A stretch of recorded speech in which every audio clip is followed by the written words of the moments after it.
Hello, everyone, and welcome to a very rare live stream from Bad Faith Podcast.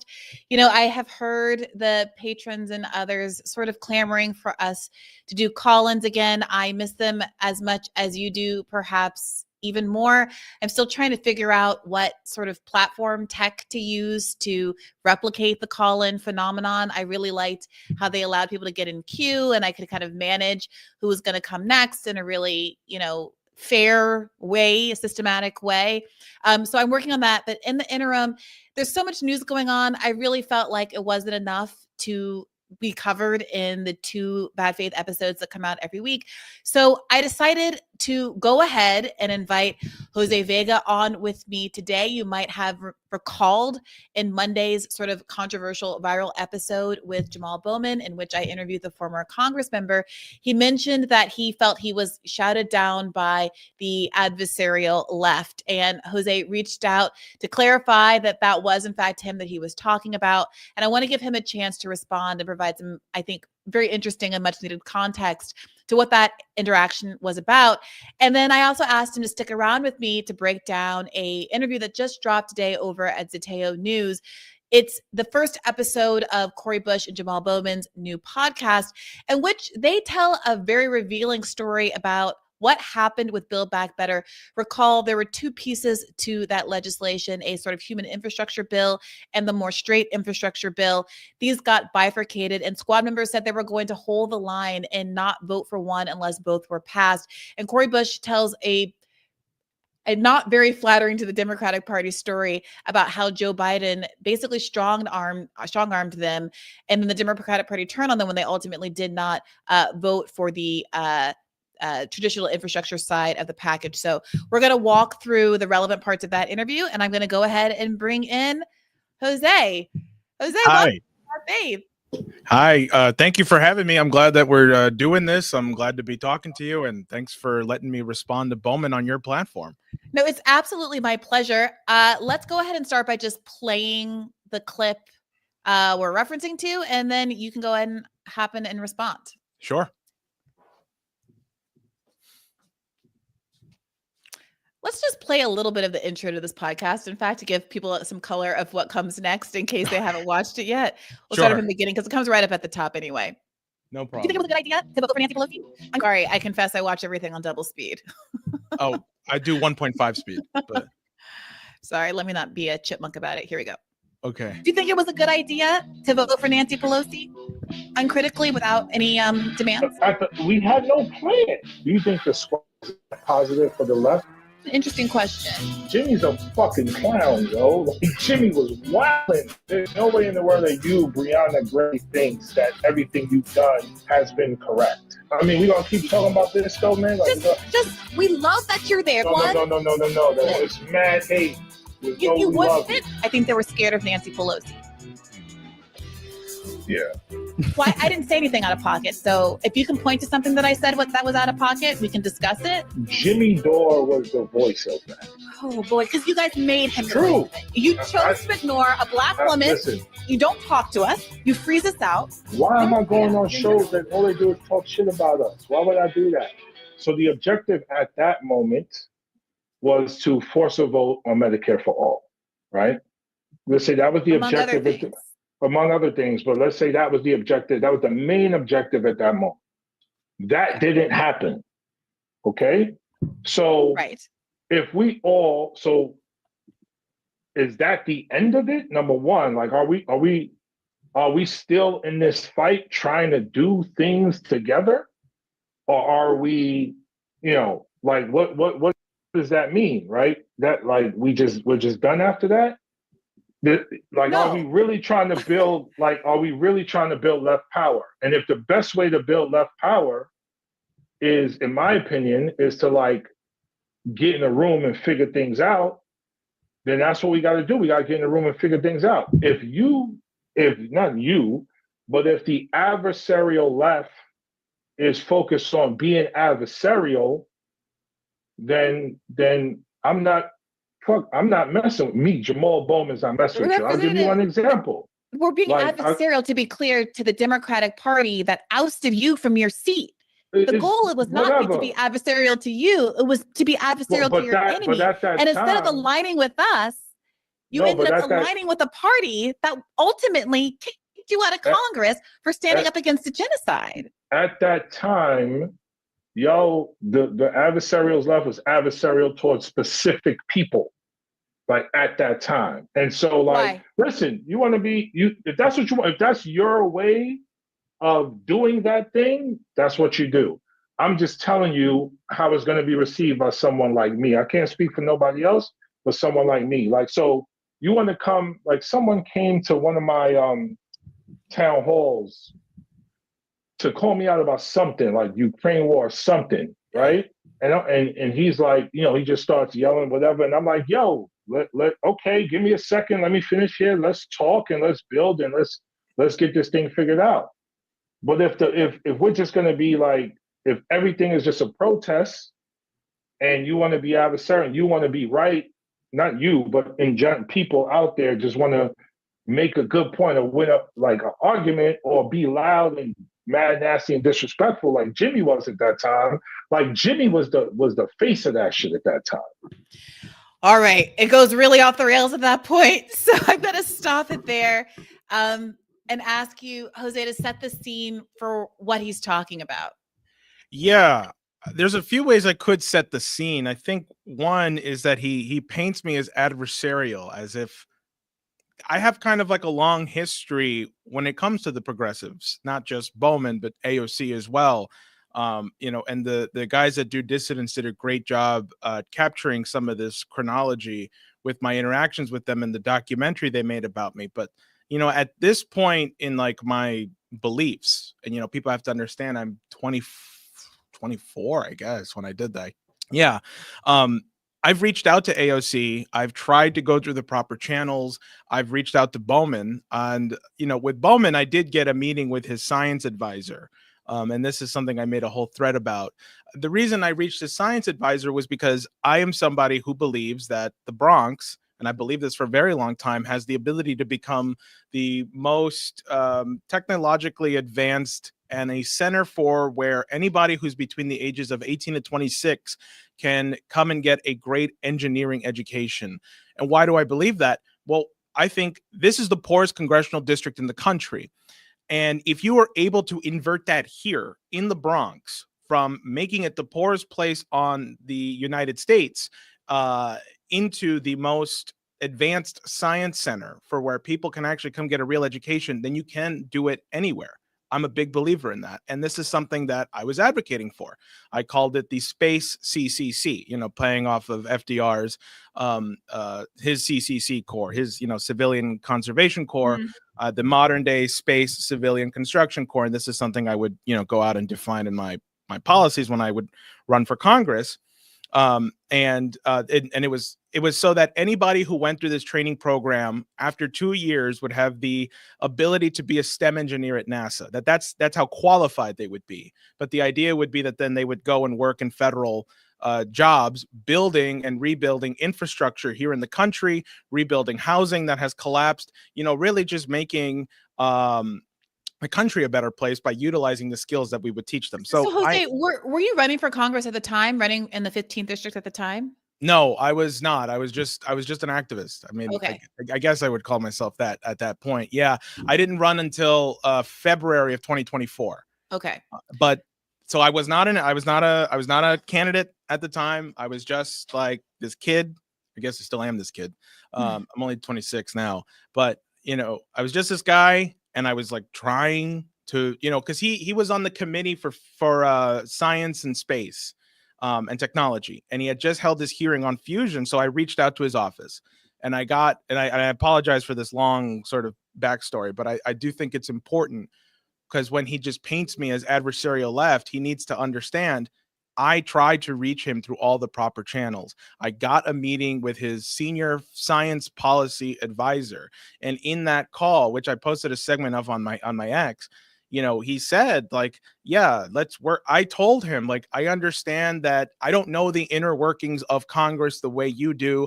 I don't know how policies get passed internally. I know there was a big fight around Medicare for all, but I'm willing to work with your office and go to various schools in your district in the Bronx to get other students to advocate for this program.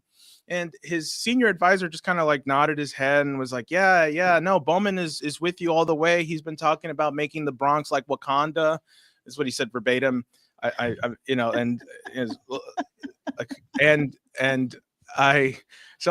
was like, great. Like, all right. So, when do we follow up? Like, maybe I can set up, some school visits I can call. He's like, no, we'll call you. We'll call you.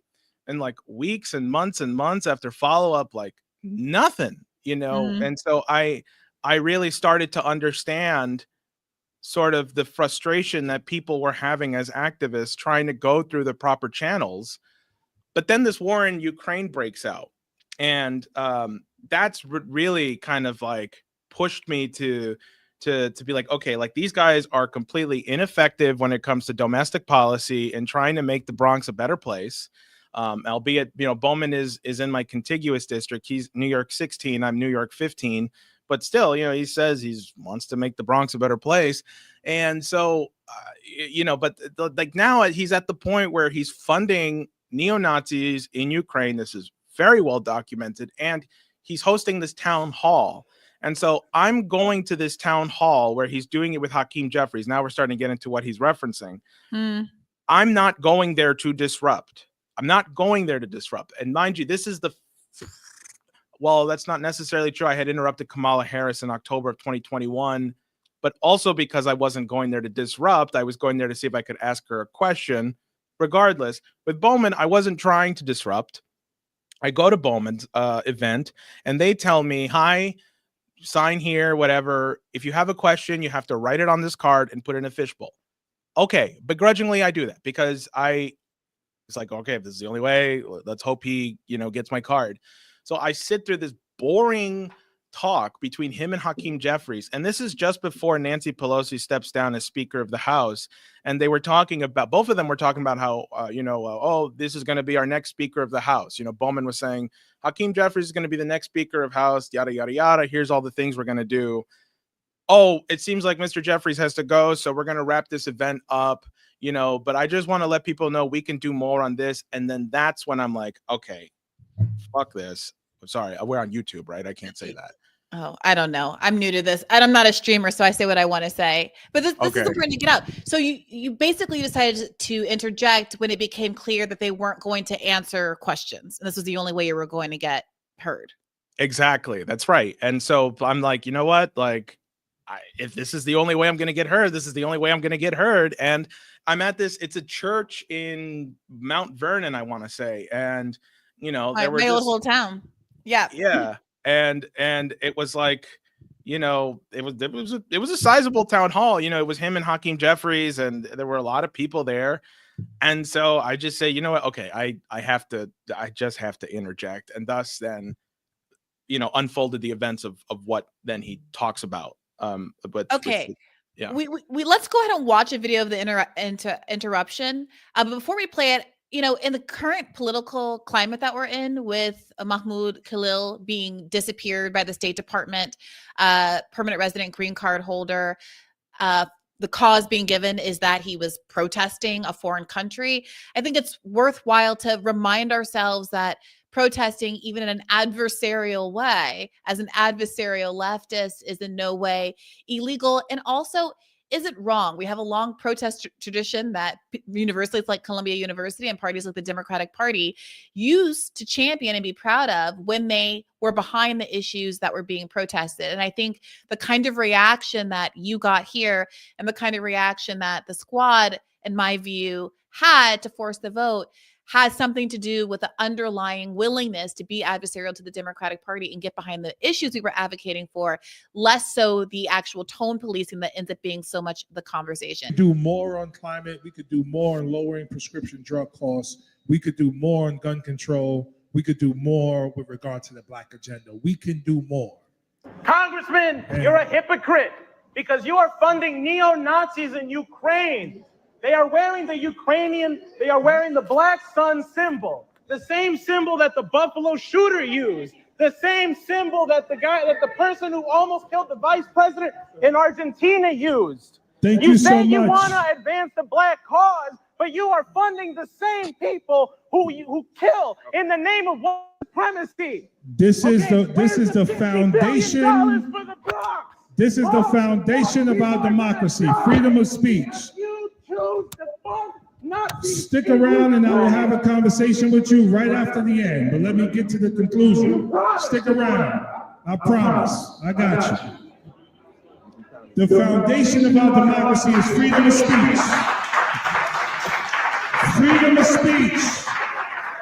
So we appreciate that, and brother, I will talk to you at the end.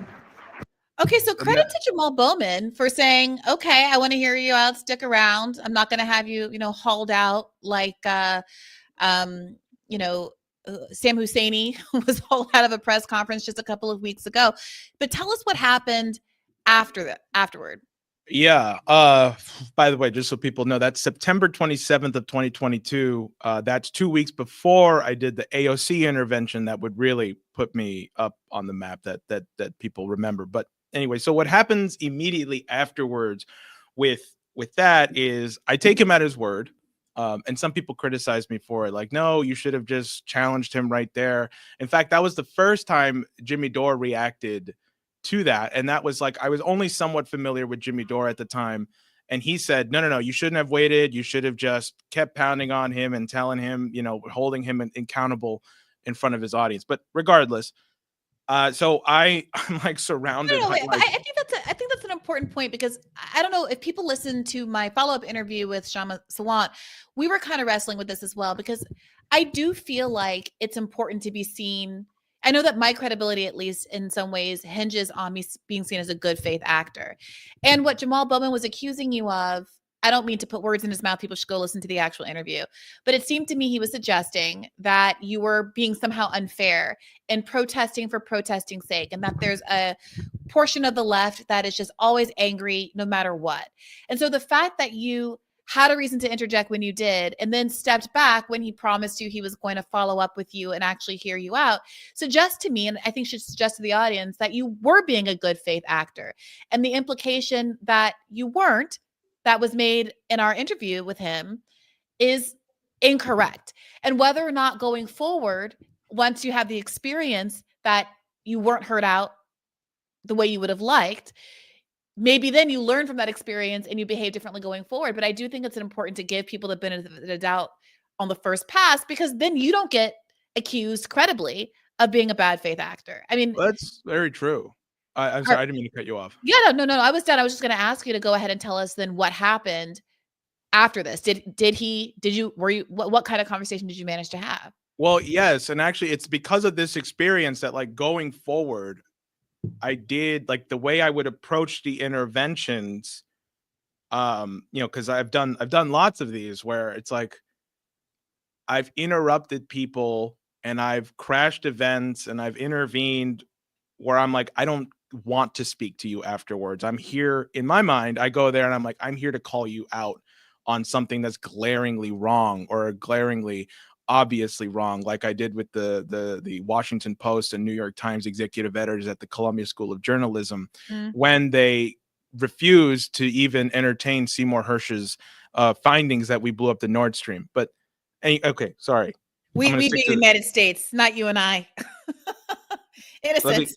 Let me stick to my let me stick to what happened with Bowman though afterwards. I just appreciate this, because you are causing me to think a lot about the epistemology about how I've approached them going forward after this intervention. So I do sit down. There's like 4 guys around me and they're all nervous because they really don't know if I'm there to like hurt the guy, which understandably I can get. I mean, and I wasn't easy to take down either. I mean, what you don't see, and I just pulled that video from his Facebook because he was like live streaming it on Facebook, and I just pulled it so you can hear me, and then I just posted that. But like they were like trying their best to get me out, and I'm not a small guy, so they were nervous, and I'm just there, and even one of them was like, "You just go." It's like, no. He said he's going to sit down with me and talk with me. I want to talk with him. So they're like, okay, fine. And occasionally I would glance at Bowman. He's like shaking other people's hands, really seeing if I'm just going to leave or not. And while I'm waiting for him to sort of come to me, I get a call, and this is always kind of like difficult to explain, but this is why we do this. Like, I get a call from a prisoner friend of mine who at the time was in a facility named Upstate Correctional Facility, which is like way up the border of Canada. And he was going through something at the time where he was put in like the SHU, special housing unit, which is just solitary confinement. And he was being denied food. He was being denied his bed sheets. He was being denied his dignity. So he's on the phone with me, and I try to answer because you can't call a prisoner at your time. You kind of just, when they call you, you got to answer. So I'm on the phone with him. I'm like telling him that, hey, yeah, there's a congressman in front of me and stuff. And I do have a recording of this, which I keep meaning to edit at some point so people can hear the interaction between Bowman and him. But anyway, so I'm like just like hearing him out. He's telling me what's going on. And finally, Bowman comes up to me. He's like, yo, what was that about? And I was like, whoa. First of all, I have a prisoner on the phone right now who's being denied access to food, sheets, all, and he's just going through the worst conditions. I want you to talk with him, because you're a congressman and you have authority to do something about it. So, Bowman goes on the phone with him, and, Marlo, the prisoner, starts like, giving him like what's going on.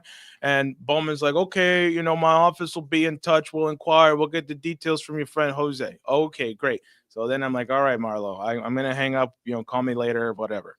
So then, and to Bowman's credit, he did give me a card of like his somebody in his office that I would then follow up with.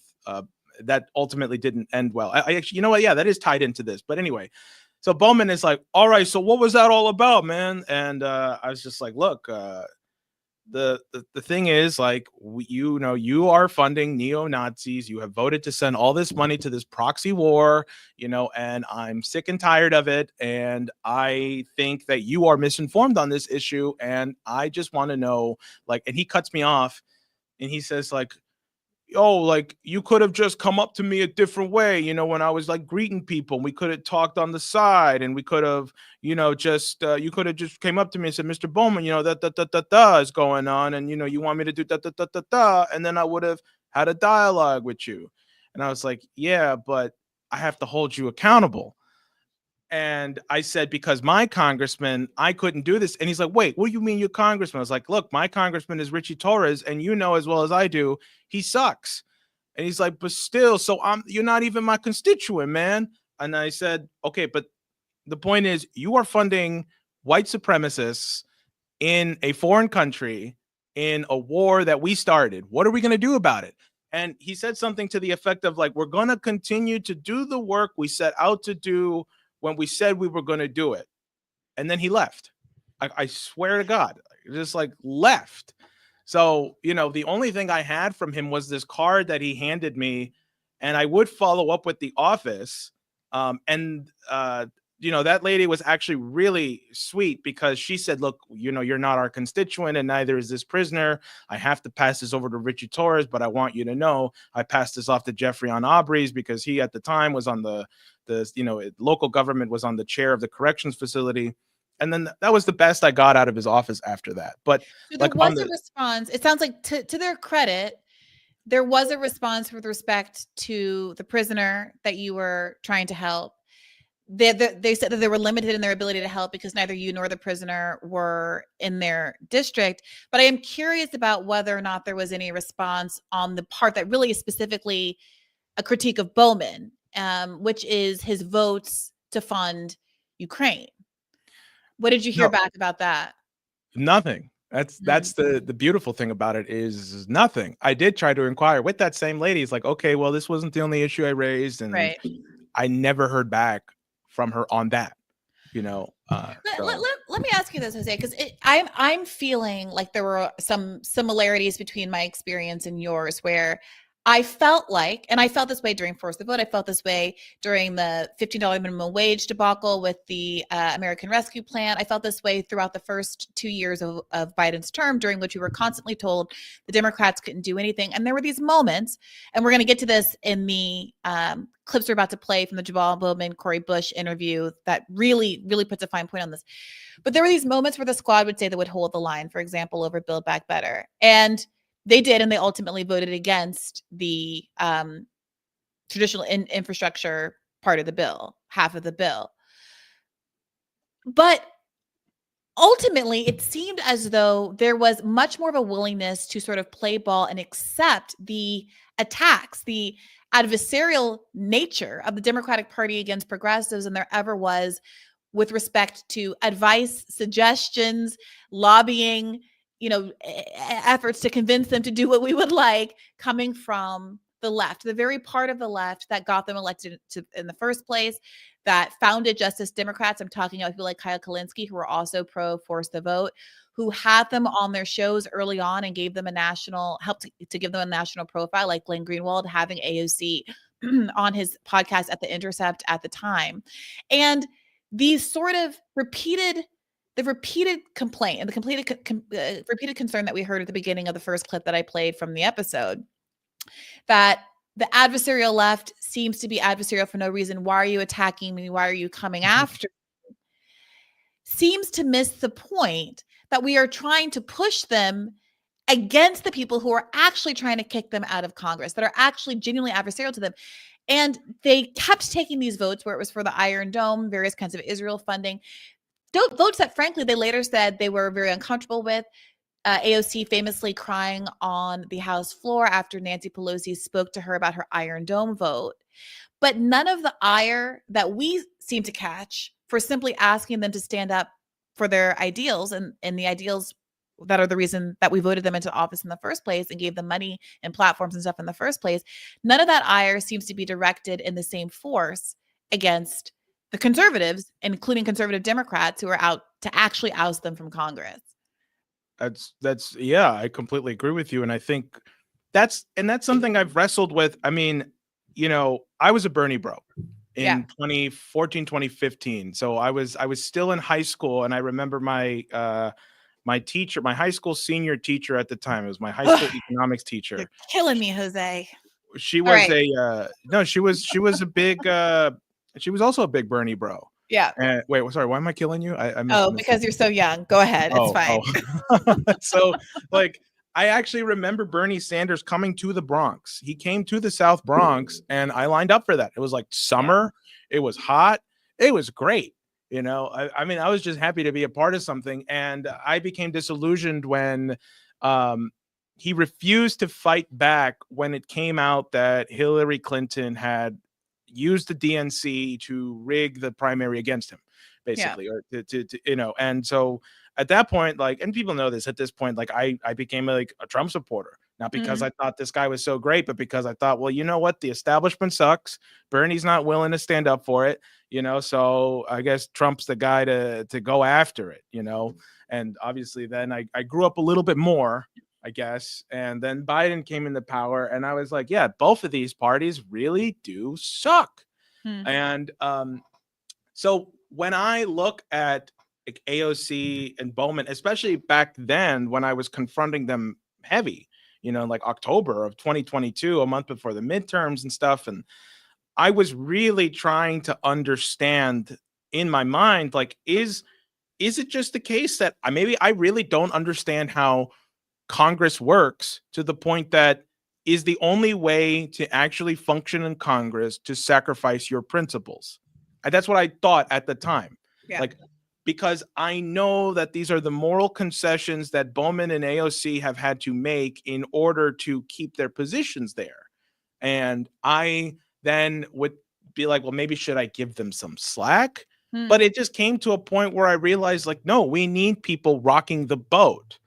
I think I used to say that me confronting these progressives, it's like they're being confronted by the ghost of their former selves. When myself or my friends or anybody confronts these people, They are being confronted by, like, AOC would be confronted by the same person who said you have to make people uncomfortable, you have to make these protests uncomfortable, Right. Or she's being confronted by, like, I don't care if I'm a one-term congresswoman. Right. I think tension is a good thing.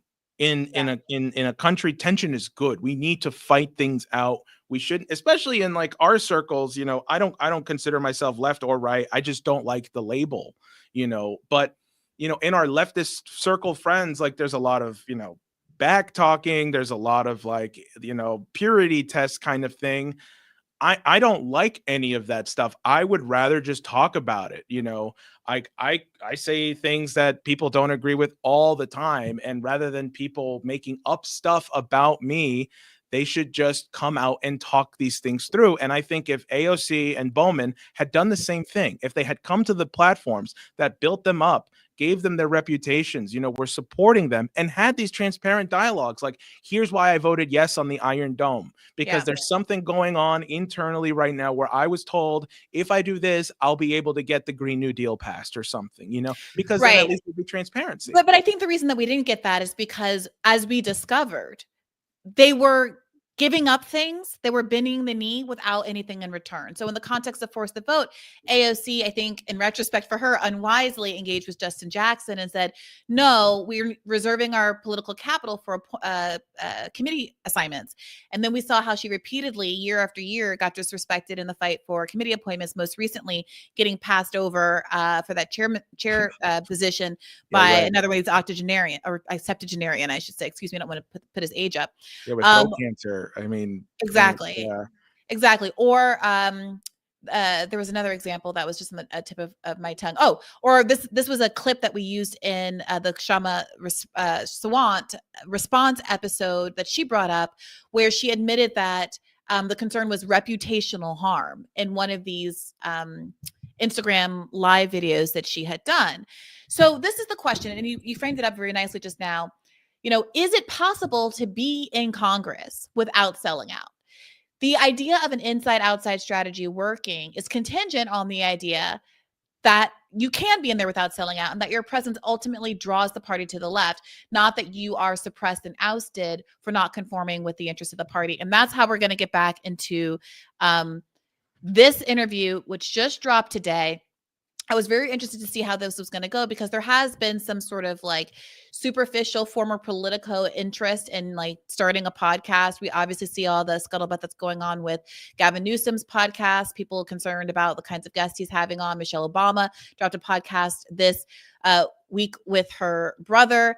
If we have time at the end, would love to play you guys a kind of cringe ad clip, an ad read that her brother read, where it's like one of the most neoliberal things I've ever seen. If you've gone from being the president of the United States or the first lady of the United States, where you actually have control over policy, to be basically positioning Theraflu as solving some aspect of our lack of sick leave crisis. But this interview really, really squares up the question of if you can exist on the inside, obviously, without selling out. Obviously, Cori Bush and Jamaal Bowman were both ousted, with unprecedented number of AIPAC dollars being spent to get them out of office. And here, for the first time, they tell the story of what actually happened from their perspective. Jose, I want to encourage you to ask me to pause this if you want to say anything at all. We're only going to listen to about 20 minutes of this. Before you play it, just for the record, I do not believe to be in Congress you have to sell out. Obviously, I don't, because that's why I ran for Congress and am running for Congress now. I am a candidate for the 2026 congressional race, still against Richie Torres, just so people know.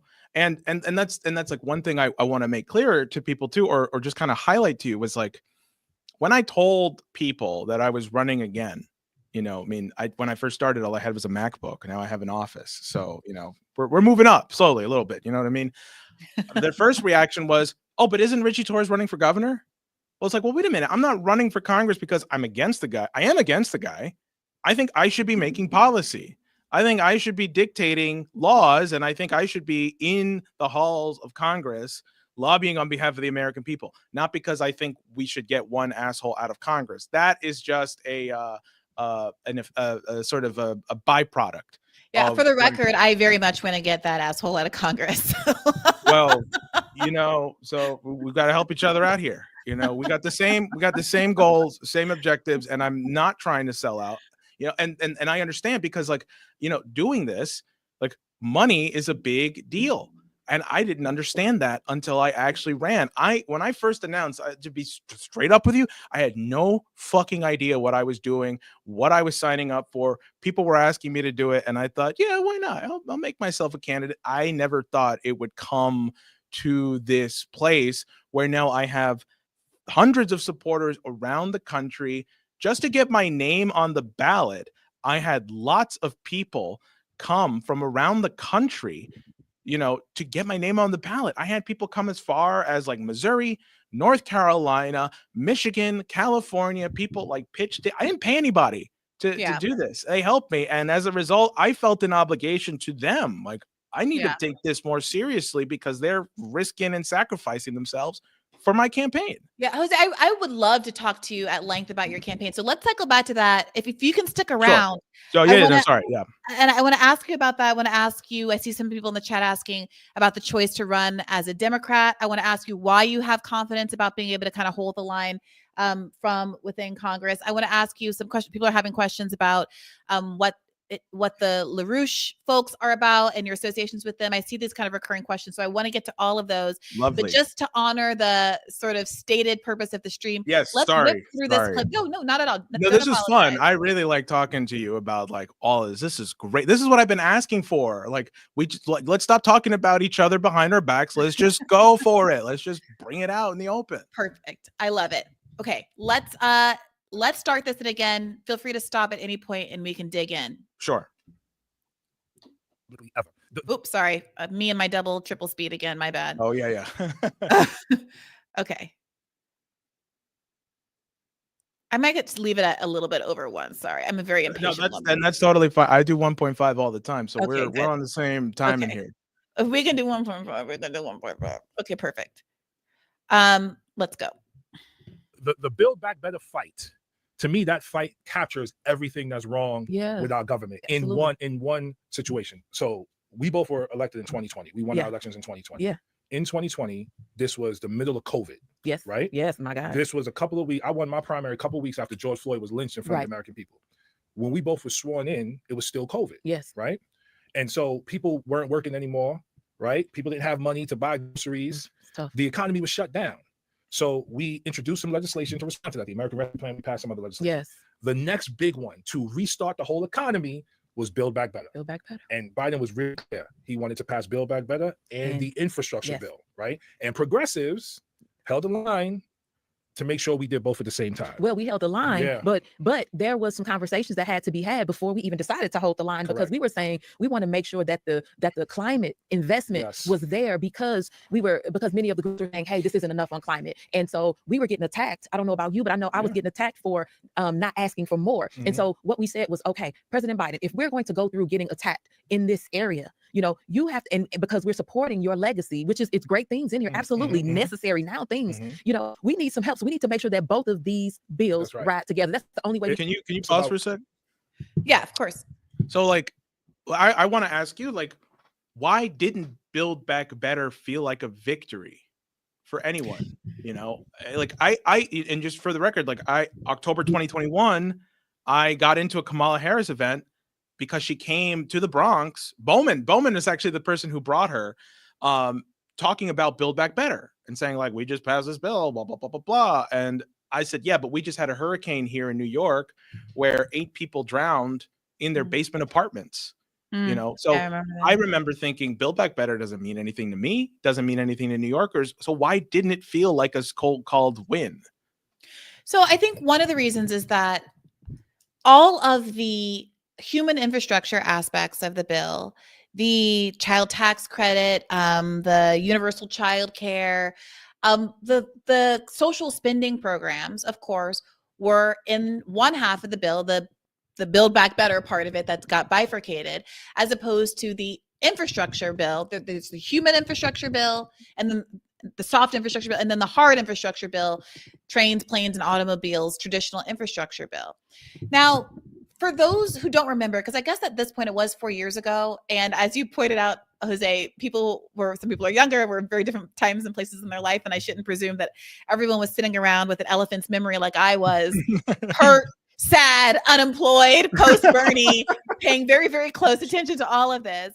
But remember, the idea was that Biden had a trifecta, and he was going to use this opportunity to pass some big spending, that there was a mandate of sorts for this that was created by the reality of the COVID crisis, where so many people had become unemployed, where the entire country was shut down, and that for once, history seemed to mandate that there be some real spending, even among potentially conservative parts of the country, that it was harder to argue that people didn't need help when there was this kind of a crisis afoot. But almost immediately, this package, which had a pretty high, and Cori Bush is going to allude to this in a second, at one point had, like $6 billion in spending. Yeah, $6 billion in spending for the human infrastructure part. Right. Started getting negotiated down, shrunk, and also was bifurcated, was separated as a separate bill from the must-pass part of the legislation that all the Republicans were behind. And that immediately was a red flag. And I will give credit to the squad for identifying it as a red flag. Why would you peel off all of this human infrastructure stuff, the kind of progressive social spending stuff, unless you were planning to let it die by the wayside? If you have a piece of legislation that is must pass, like the traditional infrastructure bill, you want the stuff that the progressives want attached to it, so Republicans are forced to vote it all through. It's all or nothing. And so the very fact that it was bifurcated to begin with was evidence on its face that there was treachery happening, that the Democratic Party was complicit in, right? They're the ones that bifurcated it.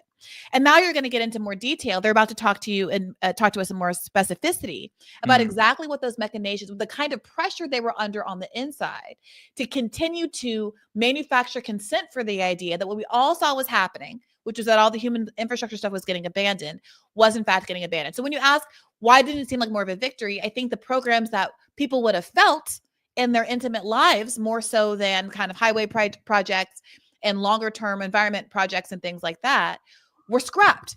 And Democrats always fall for this. Republicans say, well, I'm not going to support these programs. Democrats abandon them. And then when election season comes around, Republicans can claim Democrats didn't do anything. Democrats go, oh, but we did the infrastructure bill. Yeah, no one actually felt the impacts. I mean, I don't mean to overstate things. I mean, important things were included. No. Well, this is kind of like a history. I mean, the 2021 was like a weird year for me because that's when I started really feeling politically homeless. I knew Joe Biden was no good, and I felt like, wow, Trump sucked. So I didn't really know what to do at that point. So that's why this is a good refresher. Right. Okay. So the long and short of it is, now we have this 2024 election, and Democrats are confused as to why voters aren't really impressed that there was X amount of climate spending over the course of the next 10 years, yada, yada, yada. Again, I'm not trying to minimize that, but if you want voters to feel the impact of something and vote for you as a consequence, there have to be programs that are more direct service. Donald Trump and his checks. Okay, you can roll your eyes at it, but that's something that people could identify squarely as a benefit coming from the government. And Democrats throw away their opportunity to make those pitches because they abandon social spending programs like this. And a lot of the COVID era programs that were passed as a part of the American Rescue Plan also had expiration dates that had people going back into precarity shortly before the 2024 election. But let's keep going with that sure. Context. And please stop it again at any time. Okay. Bridges and tunnels. No. So the bipartisan infrastructure bill was all about roads, bridges, and tunnels. Absolutely. We said we need social infrastructure as well. So we needed universal child care. Yes. Universal pre-K, paid leave, investments, historic investments in affordable housing. Absolutely. Climate justice. Yeah. Well, so we finally decided, okay, President Biden said, I need my legacy. Yeah. So we're going to keep these together, fight to keep these bills together. Right. And so we did. So then months passed, and then all of a sudden, we held the line for months. We were not going to take a vote on infrastructure without Build Back Better. And so then that that group of senators was formed, Kirsten Sinema, and then there was that bipartisan group of senators. I believe it was bipartisan. That's right. They had a meeting at the White House. Yes, yeah. And then so much changed out of that. But okay, she kind of doesn't say anything more about that. She kind of yada yada yada is that. But to be clear, she mentions that a bipartisan group of senators that include Kyrsten Sinema was formed. And after that, everything changed. Okay. Anyone who has an opportunity to interview Cori Bush, and I would love to do so, I invite her on to Bad Faith. I'm going to reach out again more specifically after this. I want to know what that means, because that seems to be an interesting piece of the story. But generally speaking, taking a step back, it's worth noting that she is right. And I want to give credit where credit's due. I don't want to be accused of being a bad faith actor. AOC and the squad articulated, they called out the sophistry behind bifurcating the infrastructure bill. And they said, we're going to hold the line. We are not going to vote for the roads and bridges aspect of the bill, as Jamaal Bowman, characterized it rightly, if you don't also pass this other part of the bill. And they did hold the line for months. Many of us were skeptical that they actually would. I will own that, because of what they had just done with Force the Vote just months earlier. But they did, in fact, hold the line on this, and they're going to keep walking through what happened next. Okay. But when those two bills, when it was clear that there were going to be two separate bills, and we had already had those conversations, but when it was clear, remember, the investment kept going down, down, down. And we were like, no, because we need this investment. We need, like you said, the money. That was more money for lead pipes than what we had. It was 3.9 trillion. Did it start at 3.9 and go down, or did it? We were at, I thought we were at 10, and then it went down to 6, and then down to 3, and then it went down to 1.7. That's what I was talking about before. So it was trillion, not billion. The original sort of amount of social spending that was allotted. Bernie, I think, was lobbying for the $6 trillion. And very quickly, the number just kept shrinking. So not only were they like, we're going to set apart the human infrastructure stuff, they said, we're also just going to commit less funding to that. And the consequences of this were pretty crazy. I remember one specific data point, and people should go back to Bad Faith episodes from this time, because we were talking about this nonstop with like all the policy experts, David Sirota, David Dan, and all of them. But there was an allotment for making all of the school buses in America electric. There are a lot of statistics about the effect of diesel on kids' brain development, and it's both an environmental issue and like a public health issue. It's a small amount of money in the grand scheme of things to do this. And under the revised budgeting plan, it went from like making all of the buses electric to making like 6% of the budget, the buses electric.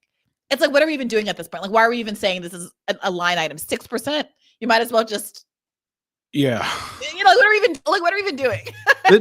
See, this is really insightful to me, because it is kind of like a peek back at the curtain as to like what actually goes on in the Congress, what actually goes on in what it actually means to get like a big bill passed, or like what it actually means to get policy passed, right? Because we're on the outside, although I guess you have more of a sense of what the inside is like, given that you've worked in establishment politics.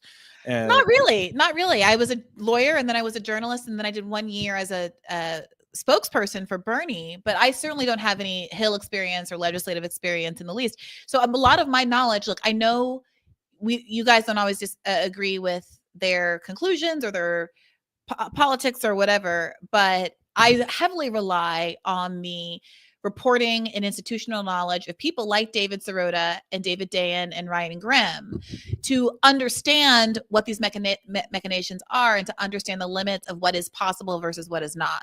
So, we might reach different conclusions about what should be done in the moment, based on our various risk tolerance or our closest to the squad members or all those kinds of things. But their advice is invaluable as far as I'm concerned, and the reporting and the journalism is invaluable, because without it, I would just be a girl sitting in front of a boy trying to understand politics. That's what I feel like right now. So I'm always doing that. It's always me, just like always trying to understand what the hell is going on. I never claim to know anything. I'm like Socrates. I know less than nothing, and I take pride in that. I think it's a good place to be. I think of myself as sort of learning with the audience, and the audience very much often knows a lot more than I do. Shout out to Jonathan Cadman. LOL. All right, let's keep pushing through. Okay. I believe. So it just kept taking the investment down. So the day, all of a sudden, there was this day where it was a Friday. Was it a Friday? We came to work, and it was all of a sudden we were bringing the infrastructure bill to the floor without Build Back Better. Without Build Back Better, without Build Back Better, without knowing when Build Back Better may come up. That's right. And so, to be clear, they're holding the line. They're trying to get some clarity from leadership. And suddenly they're told there's going to be a vote on the traditional infrastructure without any indication of what the timeline is even going to be for a vote on the human infrastructure side of the bill. Okay. And so, there was a meeting pulled together with the CPC, with the Congressional Progressive Caucus, and we were in the meeting. Yeah. We were in this meeting for hours. Yeah. You could not see what was happening. We didn't have the media. We couldn't see on television what was going on because things were happening so fast. Closed door meeting. Yes, closed door meeting. I remember I left for a little while and went to my office to see what's happening on television. And I saw Joe Manchin talking about, I don't care what happens. I'm not supporting Build Back Better. Like, it's just not going to happen. Mm-hmm. So I went back into the meeting. Hours and hours passed. We're still talking. We're going round and round. President Biden is talking to people in the meeting. And then there's this one point where President Biden called, and the question was asked, who should get on the phone with President Biden? Who should talk to President Biden? And it was almost like people turned around. It was like, Cori talked to President Biden. And so I went and Okay. This is crazy. Okay. So what she's saying is she was in with the Congressional Progressive Caucus. Now, there's like 90 of them or so. And the criticism has been that the group is too big, that there are people in there that are nowhere near progressive. But she's in there with this group of people who are ostensibly the kind of people who support what she supports and trying to hold out for this human infrastructure bill, right? Mm-hmm. They're in there, they have no TV, and they're being lobbied by the president to come on board and vote for the traditional infrastructure bill. They want a unanimous vote on this. She goes outside. There's no TV. They have no idea what else is going on in the world. Cori Bush, she pops outside, looks at a TV, and Joe Manchin's on the TV saying, I'm never voting for the human infrastructure bill. Oh, God.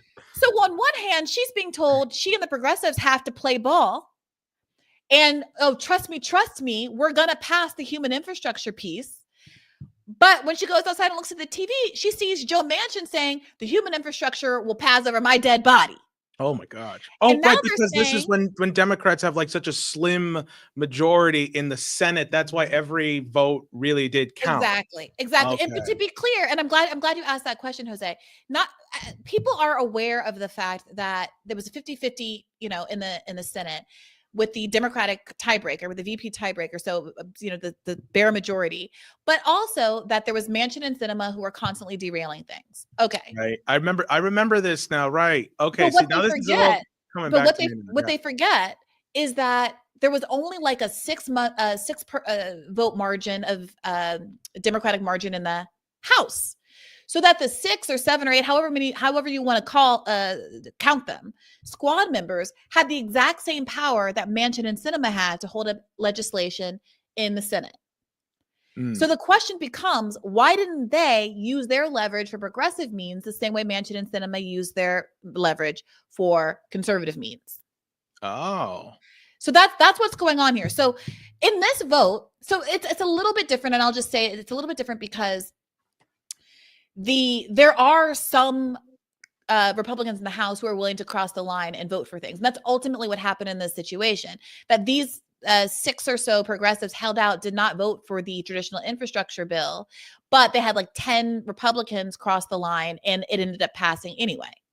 That being said, and they're going to get into that and the kind of backlash they receive for that. And I want to ask you, we should talk about that a little bit. But it's also worth noting that this is why force the vote was so critical. Yeah. Because while there are, in some instances like this, some conservatives in some part of the country that will cross the line to make sure that an agenda like this is passed, like an infrastructure bill is passed, it is very unlikely to me that we were going to be in a situation where Republicans cross the aisle to vote to confirm Nancy Pelosi, one of the most hated Democrats in America, to be Speaker of the House. Yeah, right. That was not going to happen. There's no political upside to that whatsoever. There's no policies on the line. There's no funding for cities on the line. There's no nothing. It's just whether or not Nancy Pelosi gets to put the crown on her head and call herself Speaker. And that is why a lot of the hand-wringing about first the vote and how it wasn't going to work and there was no plan, as we heard Jamaal Bowman say, was so deeply frustrating, because this was an ideal inflection point for the squad to use their leverage, because there was nothing substantive at stake. There was no, oh my God, Social Security is not going to get funded. There's all these problems. Federal workers aren't going to get funded. All the kind of conversation that was happening today around the federal funding bill. It was the only thing at stake was Nancy Pelosi's pride. Wow. and they still wouldn't do it. Yeah. I do remember the force the vote debacle. That was one of the things that I actually had paid close attention to.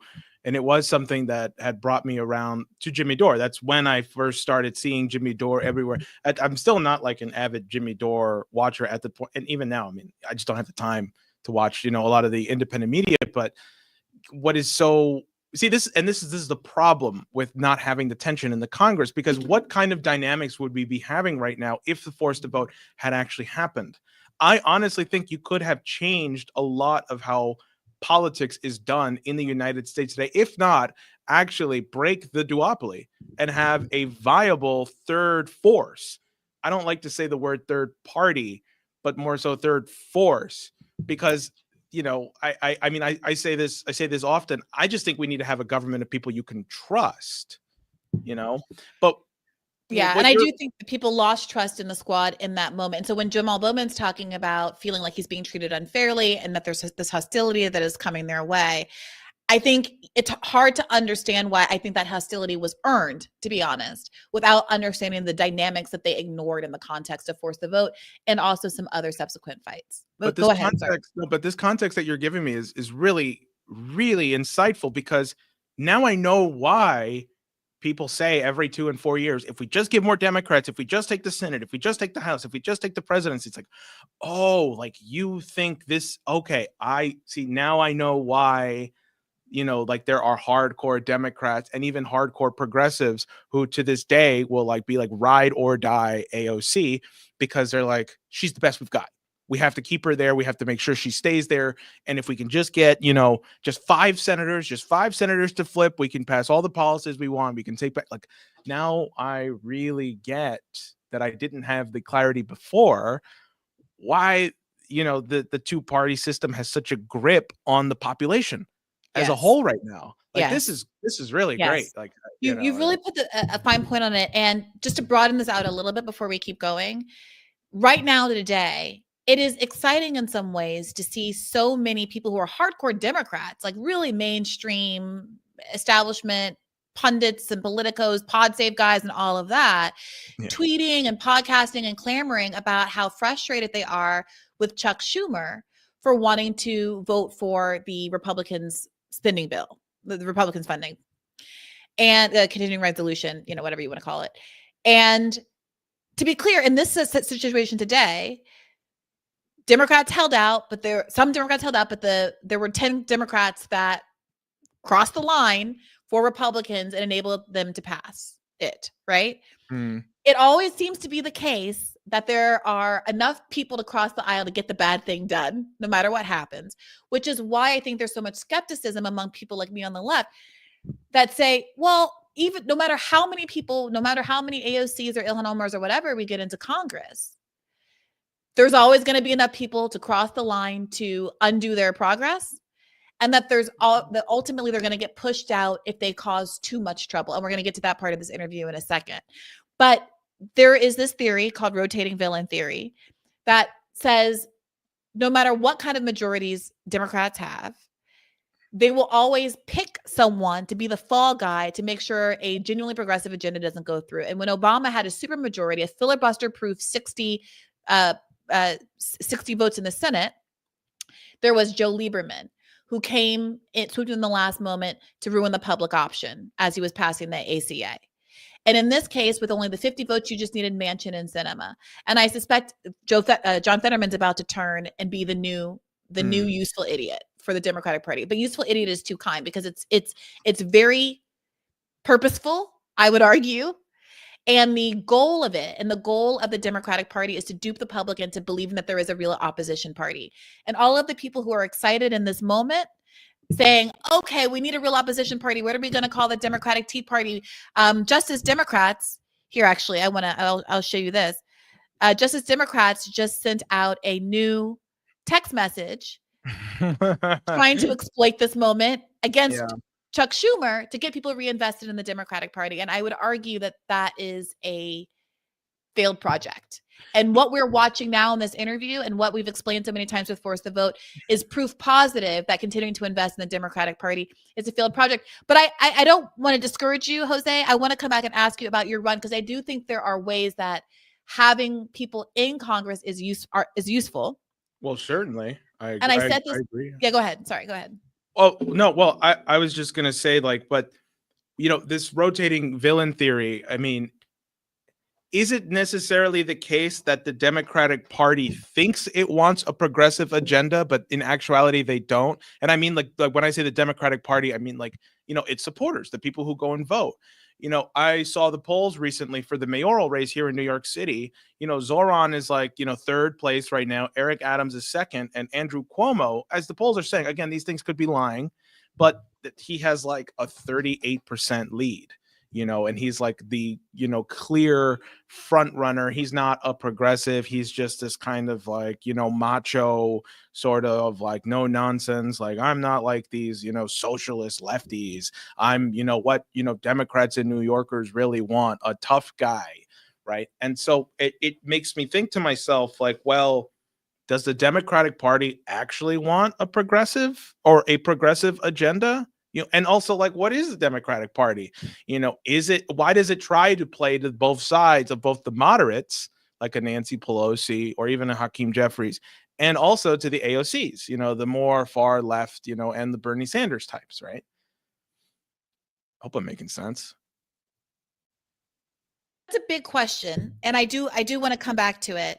But the long and short of it is that I think the New York mayor race isn't necessarily the best example of it. Cuomo was riding on a lot of name recognition. He was polling number 1 and Zoran number 2 even before he announced. I think that we're still also in the beginning of the campaign season, and whether or not Eric Adams is even going to be in a position to really count less because of his indictments is also remains to be seen. And when you're coming from behind as a grassroots candidate like Zoran, you can expect more of a gradual incline based on the door knocking and actual grassroots effort you do. Whereas I think Cuomo, when people are reminded about the housing nursing home scandal and his sexual harassment charges by like 13 different women against him, might also see a dip in support. But he is very much running on the Cuomo name being very influential in New York. It's but again, won my mom over just because he's Cuomo, not because she knows anything about him. You said your mom knows him, likes him because his name is Cuomo. That's it. That's what won her over. She's like, I think I'm going to vote for Cuomo. Why? I don't know. I just know that name. Like, okay.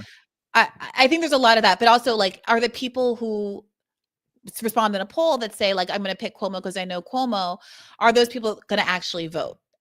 And I think compared to the size of New York, relatively few people actually vote for mayor of New York. So that's another factor that can sometimes militate in favor of the progressive candidate. Okay. I don't want to keep you here all night, so I'm going to press through to try to get through a little bit more of this. I'm good. My date canceled on me tonight, so I'm good. So your date canceled on you? Well, no, not really. Yeah, I did say that. Yes. Look, great, perfect. Now you get to be my Friday night date. I appreciate it. I mean, really calling me out for having nothing else to do and to pull you in for this. At 8:30 on a Friday. Don't worry about it. I got one for tomorrow. All right, let's push through because we're at the spiciest part. Okay. And I was still on speakerphone, but I went up and spoke to him, and I said, Mr. President. Let's back it up just a little bit. This is Joe Biden. So to be clear, the story that we're being told is that she is elected among all of the CPC members to talk to Biden about why some of them are holding out, and Biden is trying to convince them not to hold out. Okay. Because Cori is talking to the president this way. Like, this is the president of the United States. Let me just back that up a little bit more. Sorry. Okay. On television, and I saw Joe Manchin talking about, I don't care what happens, I'm not supporting Build Back Better. Like, it's just not going to happen. So I went back into the meeting. Hours and hours passed. We're still talking. We're going round and round. President Biden is talking to people in the meeting. And then there's this one point where President Biden called. And the question was asked, who should get on the phone with President Biden? Who should talk to President Biden?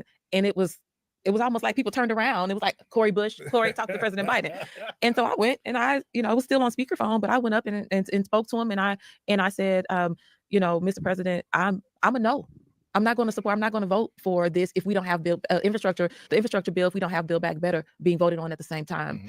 And he said, well, I need you to do this. And I said, well, I need Build Back Better. And he said, well, I'll get it done. Trust your president. And I said, I just saw Joe Manchin on TV. I just saw him say he's not going to support Build Back Better. So why would I do this? And he said, just trust your president. And I said, no. I said, St. Louis deserves better. I'm not just trusting the president. You had to show me. So hold on. So I'm like my stomach sinks because Cori is talking to the president this way. Like, this is the president of the United States. And we freshman members of Congress. Yeah. What is Cori doing? So that was wild. And then okay. Cori Bush deserves some credit here. Sure. She says to Joe Biden, why on earth should I believe that you're going to pass the human infrastructure side of this bill that we care so much about when your minion, she doesn't say this, but your minion Joe Manchin is out there on TV saying over his dead body, will he ever vote for it? And we need his vote for it to pass the Senate. You're asking me to bend the knee and trust you on your word? Why are you in here telling me this? Why don't you get Joe Manchin under control? He's out there saying absolutely not. And you want me to go ahead and just bet, I'm gonna help you. I'm gonna scratch your back. And you're saying, trust me, you're gonna scratch mine too. When your congressman, you're the president of the United States, and one of your congress members in the Senate is saying as clear could be, ringing out like a bell across MSNBC, that he is never gonna vote for the human infrastructure bill. He says, trust your president. Trust your president. This feels like a mafia shakedown or something. Yeah. No, credit to her. I mean, I'm like you said, credit where credit is due.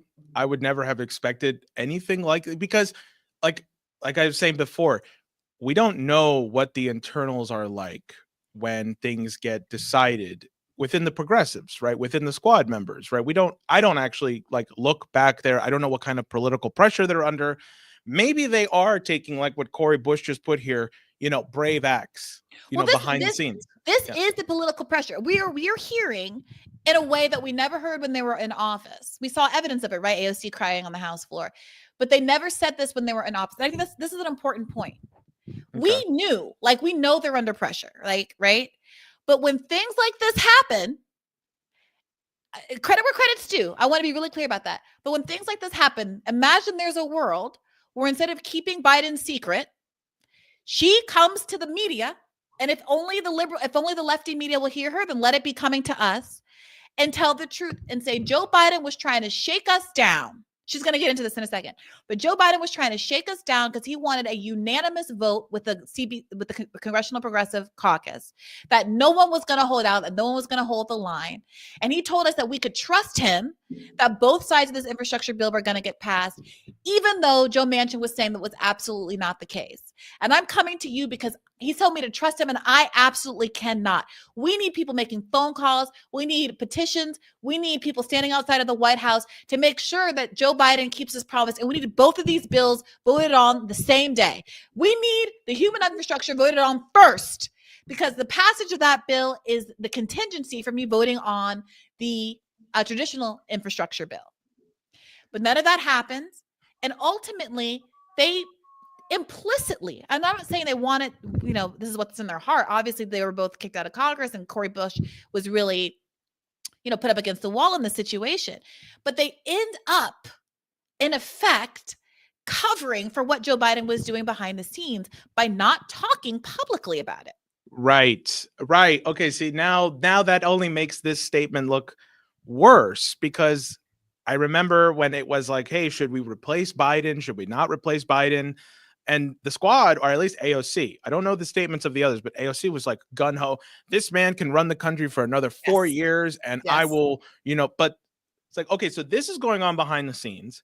Yes. I'm supposed to believe you that you were putting up this fight. You were speaking to the president this way, but the public only sees you like, no. Like, we're with, Biden's with us. We're here with Biden. Like, this man clearly has the cognitive ability to, pontificate for another 4 years. Like, wow. Yeah. Then this is kind of just like, why can't they do this when they're in Congress? Like, why can't they have these kind of? Why can't they be honest? Yeah, exactly. Well, what they would say, and we'll get to this, but what they would say is that the retribution would be crazy. Now, what we're going to hear is that the retribution was crazy anyway. Okay. So let's push through. After this, I ride for my people. Yeah, period. this is crazy. It was wild. So president hangs up the phone, and again, the CPC majority seems like they're ready to vote for the infrastructure bill. Wait. Before we hung up with the president, I said, why are you trying to move 70 members of the Progressive Caucus in this room instead of trying to move the 9 that are the problem? That's not in this room. Okay. Why are you trying to lobby this big group of progressives who actually want this legislation that is your legislation, your signature legislation, instead of moving the 9 holdouts on the other side who don't want the progressive legislation to pass? Why are you yelling at us instead of yelling at them? To be clear, we're talking about how this like 6 progressives or so could hold up the legislation because the margins are narrow for good things to happen, for progressive things to get passed.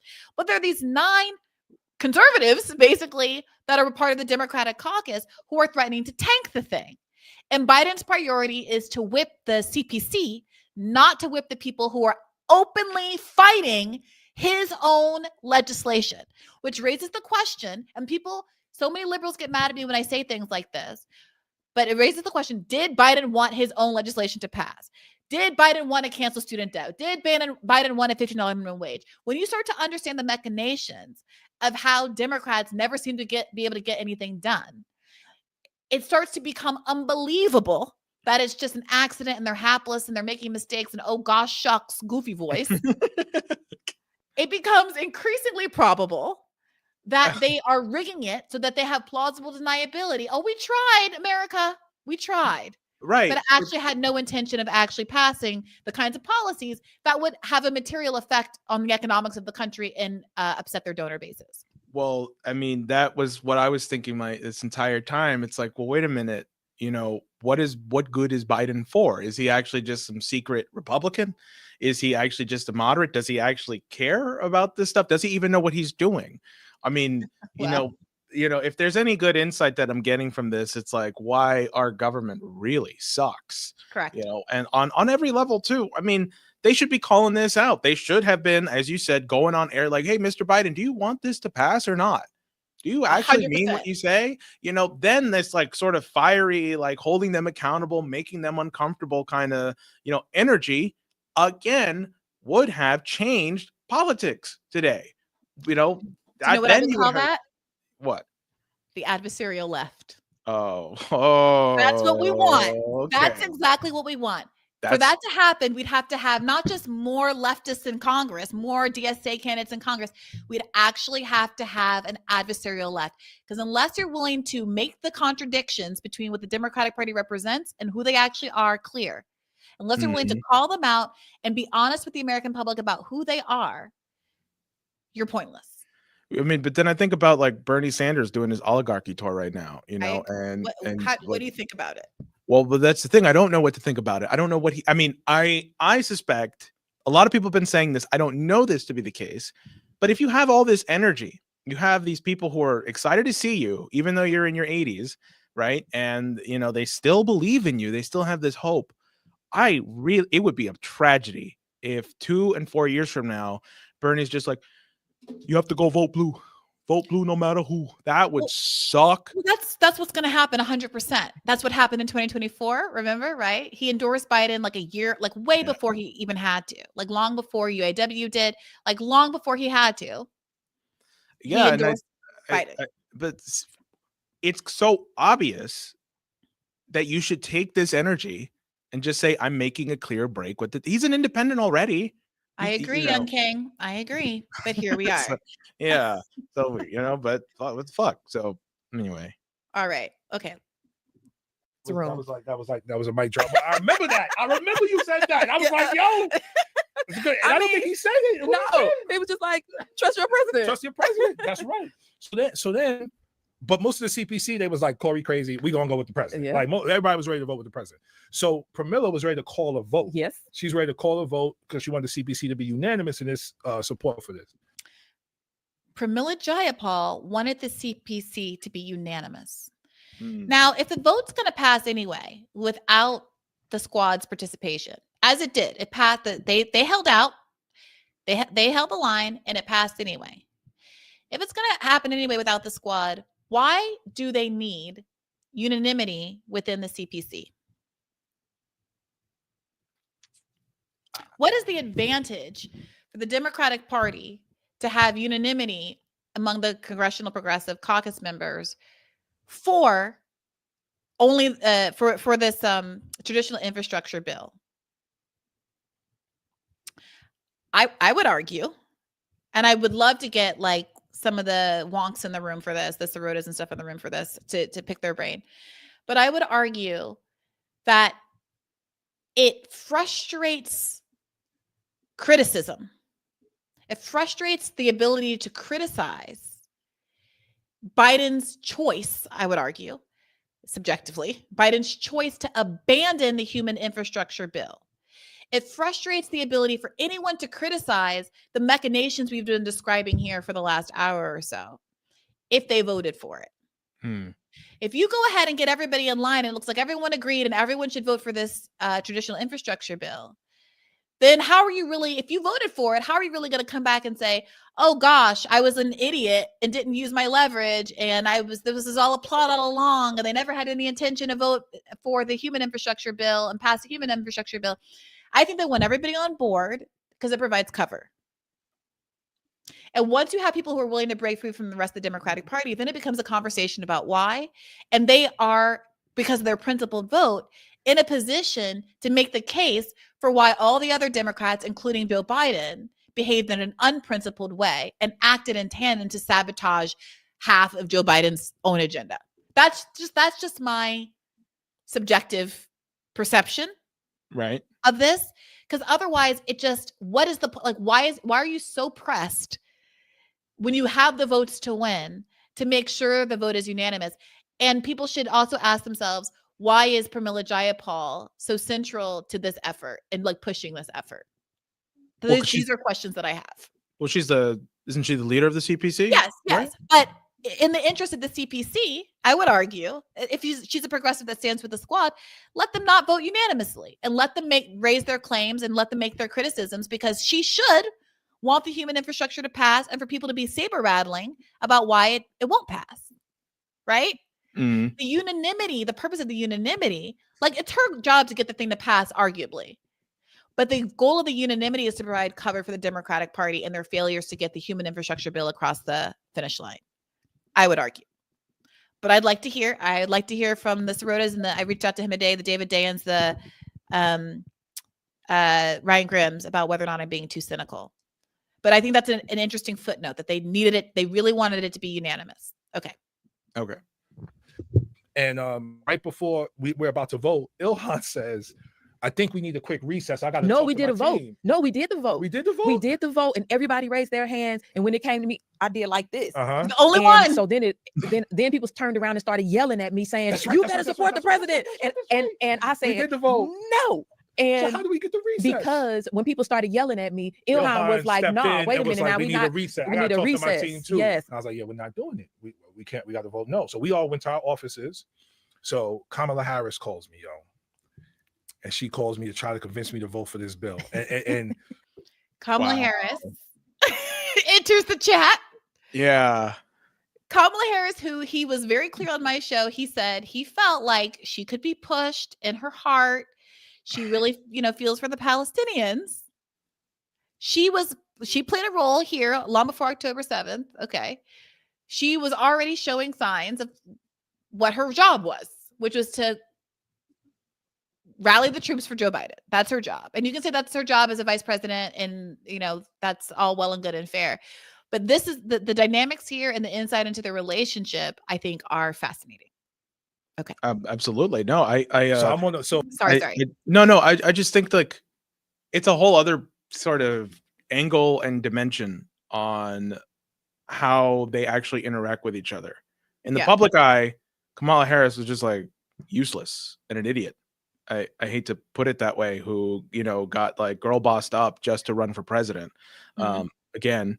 And, to hear that she actually was able to have some coherent thoughts and try to whip people behind the president. Well, I wouldn't go that far. I think she was sicked on Bowman. And I think I think that she was instructed to go and do this for Joe Biden, by Joe Biden. And there are some questions about why. What, like, I don't want to read too far into this, but I think there is an interesting dynamic at play where this white former segregationist president, it's a black cop VP to provide some cover in the context of the Black Lives Matter, but also protest, but then also to sick on black Congress members to maybe schmooze and butter up and chat up to try to get them to fall in line with Biden's agenda. Now, maybe race has absolutely nothing to do with this, and that's unfair, and I can own that. But I have to admit that this is part of what's going through my mind as I'm listening to this story. No, this is great. I feel like I'm on a train ride with you, and we're like, you're like walking me through this whole era of establishment politics that I chose not to get into because at this point I had already lost all the faith in anything coming out, like anything under the Biden presidency. I had no faith in whatsoever. And I certainly had no faith in our Congress or even the so-called good elements, especially after forced to vote, especially after Joe Biden came into the presidency and the wars broke out. And, you know, I didn't even think Biden had the cognitive ability to be president. So I was just like, I don't care about the congressional drama that's unfolding right now. But, you know. Yeah, well, I'm glad to have you here as a sort of foil because you're provoking and you're prompting me to not just yada, yada, yada this and to like be more detailed and thorough than I might otherwise be because there are new people coming to this. And sometimes I do lose patience. I definitely crashed out recently on one of my dates because he was like asking me some political questions and I was like, I'm supposed to be having fun. No one's paying me for this conversation right now and I can't be bothered. I'm supposed to be relaxing. I need to decompress. Like, I can't argue with you about Jill Stein right now. Oh, no. But like this is I know what that's like. Yeah. Because like this is like I need to be reminded that I need to slow it down sometimes so that people can understand that I think those of us who are very skeptical of the Democratic Party and believe that it is impossible to remedy didn't come here quickly. We didn't come here in bad faith. We desperately wanted it to succeed. I literally worked for the Bernie Sanders campaign in 2020. We literally supported Justice Democrats and gave money and got these people elected in the first place. And we regret that we've come to the conclusions that we've come to, but this is why. And we're walking through the why. Okay, let's keep going. So again, you just talked to the president. Now I'm talking to the vice president and I'm being super respectful. I'm listening to her arguments, but I'm like, you know, Madam Vice President, I'm still a no on the bill. Like again, we support infrastructure. Absolutely. 100%. Wanted the bill. But this is a moment for the first time in history for us to have universal childcare. And we did, and we couldn't say when this moment will come back around again. For us to make the child tax credit permanent, lifting 50% of people out of 50% of children out of poverty, affordable housing, which we're in crisis right now. Right. Green infrastructure. Trump want to drill, right? Yeah. So, Madam Vice President, I cannot support that. Leave this on the table and support this infrastructure bill. And so we had a good conversation. We hung up, and then we all convened at Ayana's office, and we confirmed that we was all a no. Well, wait. Because when we all decided, we walked out of that meeting though, so like, it was just, at least I can say that I walked out of that meeting feeling so beat up. I remember our teams were outside the media, everybody, it was just so much happening right outside in the hallway. It was a gaggle. And so I remember, you know, we were like, okay, where are we going? Because we felt like we needed to be together as squad because we were alone. And I just remember it feeling so heavy. I remember all of us, our staff, now we were into the night. Yeah, you know, it was late night and we ended up standing there for hours. They kept calling us to come to another group meeting with the leadership. You know, we were still like, no, you bring it. Yeah. What does that exactly mean that they felt alone? Like what if they had the same pressure when they had the support for Medicare for all? That, you know, you were describing this to Bowman directly, right? Like, you know, we brought the people in, we were lobbying in the Congress, we were lobbying in the halls, right? At this point, did they actually have that from some kind of other factions within the Democratic Party? And if not, did they, at this point, I know they had lost basically that kind of right or that privilege to have that sort of dedicated force of people lobbying in the Congress on their behalf. But go ahead. So if I understand the question right, I mean, like, this is one of the criticisms that, you know, people who were opposed to force the vote made, which was that there's not, while 88% of Democrats and 49% of Republicans and 60% of independents support Medicare for all, there is not support in Congress for it for reasons of the lobbying industry, et cetera. And that if there were a vote, it would fail.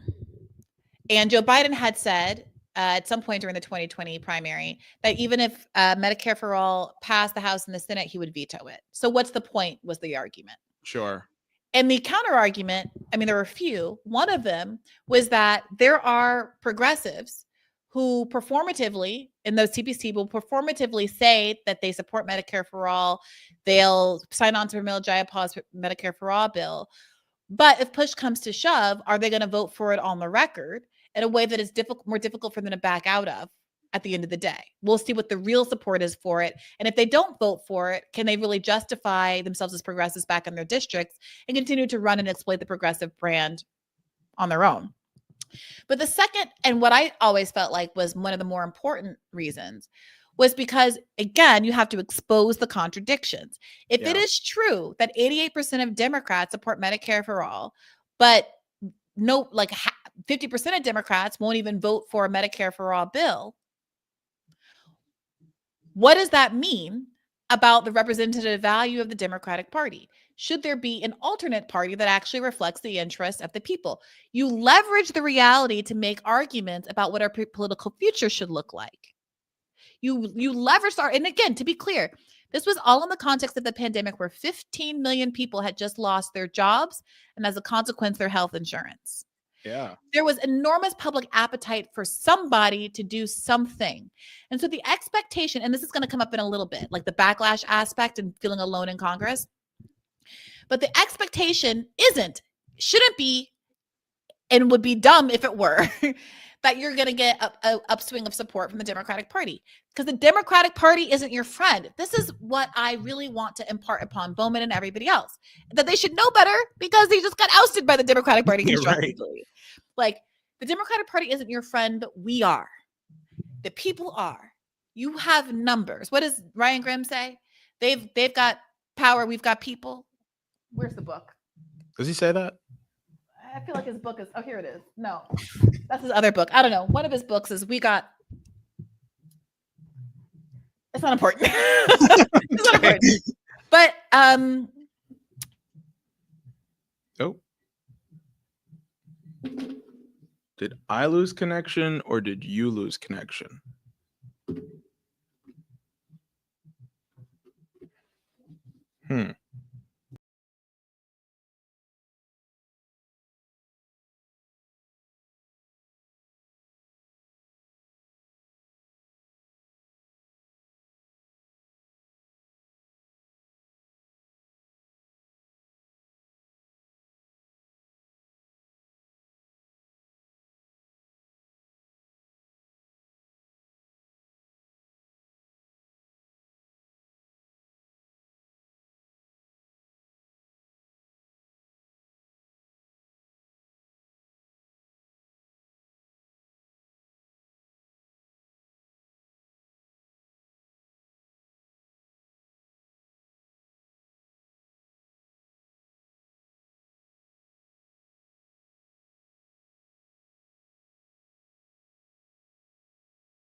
I am sorry, y'all. Goodness gracious. All right. Ooh, what a ride that was. So where were we? No. I actually you disconnected, and then I know you disconnected, but I still was like, did I lose connection? And for a split second, I contemplated just taking over the show and just like pontificating till you. I mean, you should have all this dead time. I can't believe. Thank you, the 500 or so that are still here. No, you wouldn't want that. It would just be me like reading bad jokes, like anti-jokes or something, just to get the crowd going. Woo! Okay, all right. We're almost. This was a lesson from highest day. We're gonna wrap this up. Like, get through this. Hopefully my computer doesn't do that again. I'm having this trouble with my charging cord where it's like you need to change your mic. Your mic is not the one that you're using. A different mic. Yeah. Okay, thanks for letting me know. No, and it's good. I needed some water. I needed to pee. I had to print some stuff. Like, it was fine. And I changed the camera battery. Like, I'm good for another 3 hours. Let's go. Okay. All right. Oh, is this right? This mic sounding good? Okay, I won't bore you with the details of my technical problems, but hopefully this power situation holds steady. Okay, let's push through because we are getting to the end of this clip, and then I can come back to you, Jose, and ask you some of the follow-up questions I had about your politics and about your congressional run. Yes. Okay. Both of them together. Right. If not, we don't have any words for you. But what people don't realize is this was grueling over many hours into the late night, and it was only us and our staff. That's it. Yeah. No, that's a very powerful point. And I wasn't even in Washington. I was home with Melissa, my wife, because she had COVID. Because she had COVID. Yeah. So I was home, taking care of her, taking care of the kids, holding it down. But this vote was like so important. Yeah. I flew back to Washington that morning. And let's be clear, COVID is an issue for you, but wanting to be there. Yeah, personal. My mom. Yes. Losing my mom. I've had it multiple times. Like so I flew in, and other people flew in too who weren't there. This was a big vote. Big vote. And to your point, we were the only 6 Democrats who decided to vote no on this bill, and we were vilified. Totally vilified. Like we were the leading story on every news station in the country. Unbelievable. And it wasn't enough to just celebrate they passed the infrastructure bill. They had to vilify us as well. Yes. And this goes to the corporate control of Congress. Yes. And what makes Congress so corrupt. Yes. Because it's big money that makes these decisions for the elected officials. Yes. It was the New Dems and their corporate backers who wanted the infrastructure win and wanted to hurt progressives by making sure we couldn't vote on that Build Back Better. Right. All right. So this is where they sort of tell the truth. And I don't mean this unsympathetically, right? But they tell the truth about why they don't want to take these hard votes. This was an example of where I argued they do the principle thing. They hold the line. They don't vote for the half of the infrastructure bill, knowing that they're not going to get the half that they want.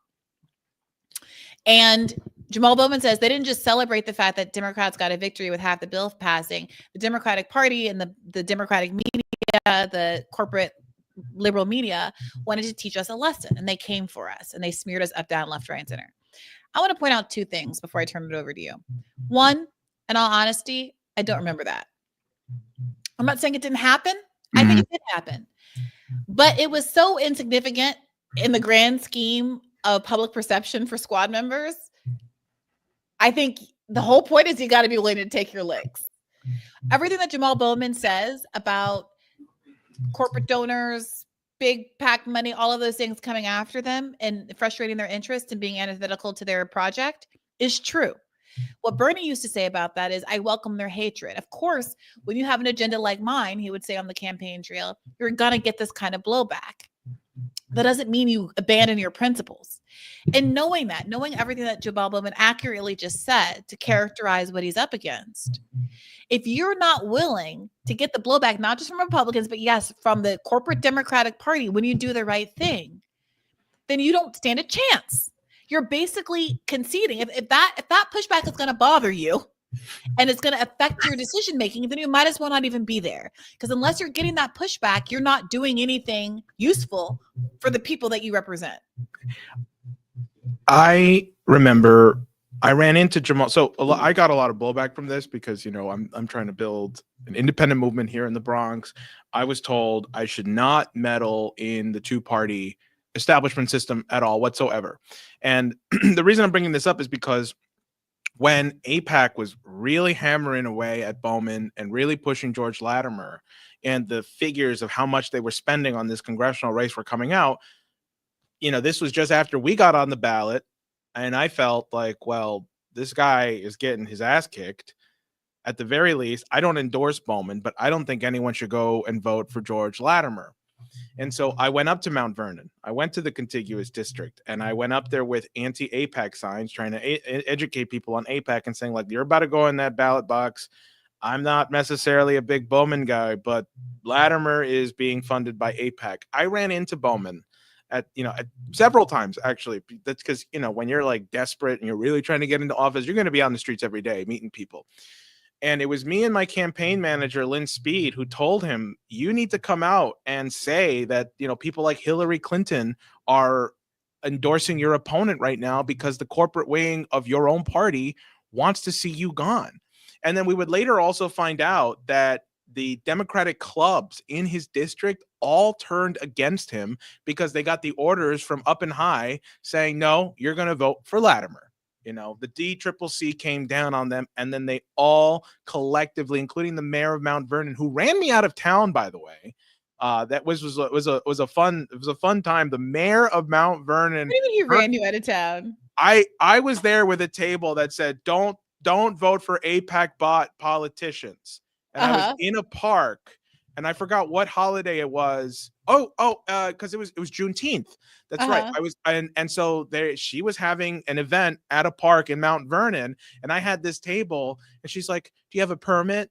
You can't have this sign affixed here like this." And I was like, "Ma'am, I don't need a permit for free speech. You know, I'm a pro at this and stuff." She literally picked up my table and threw it. Are you serious? Said, "I swear to God." People should know for context. Mount Vernon, my mother lived in that district. My stepfather lived there for like 20 years. My mother, since they got married in like 2006 or whatever. And she left 2 years ago, but she was living there when Bowman was first elected. And Mount Vernon is a Black city.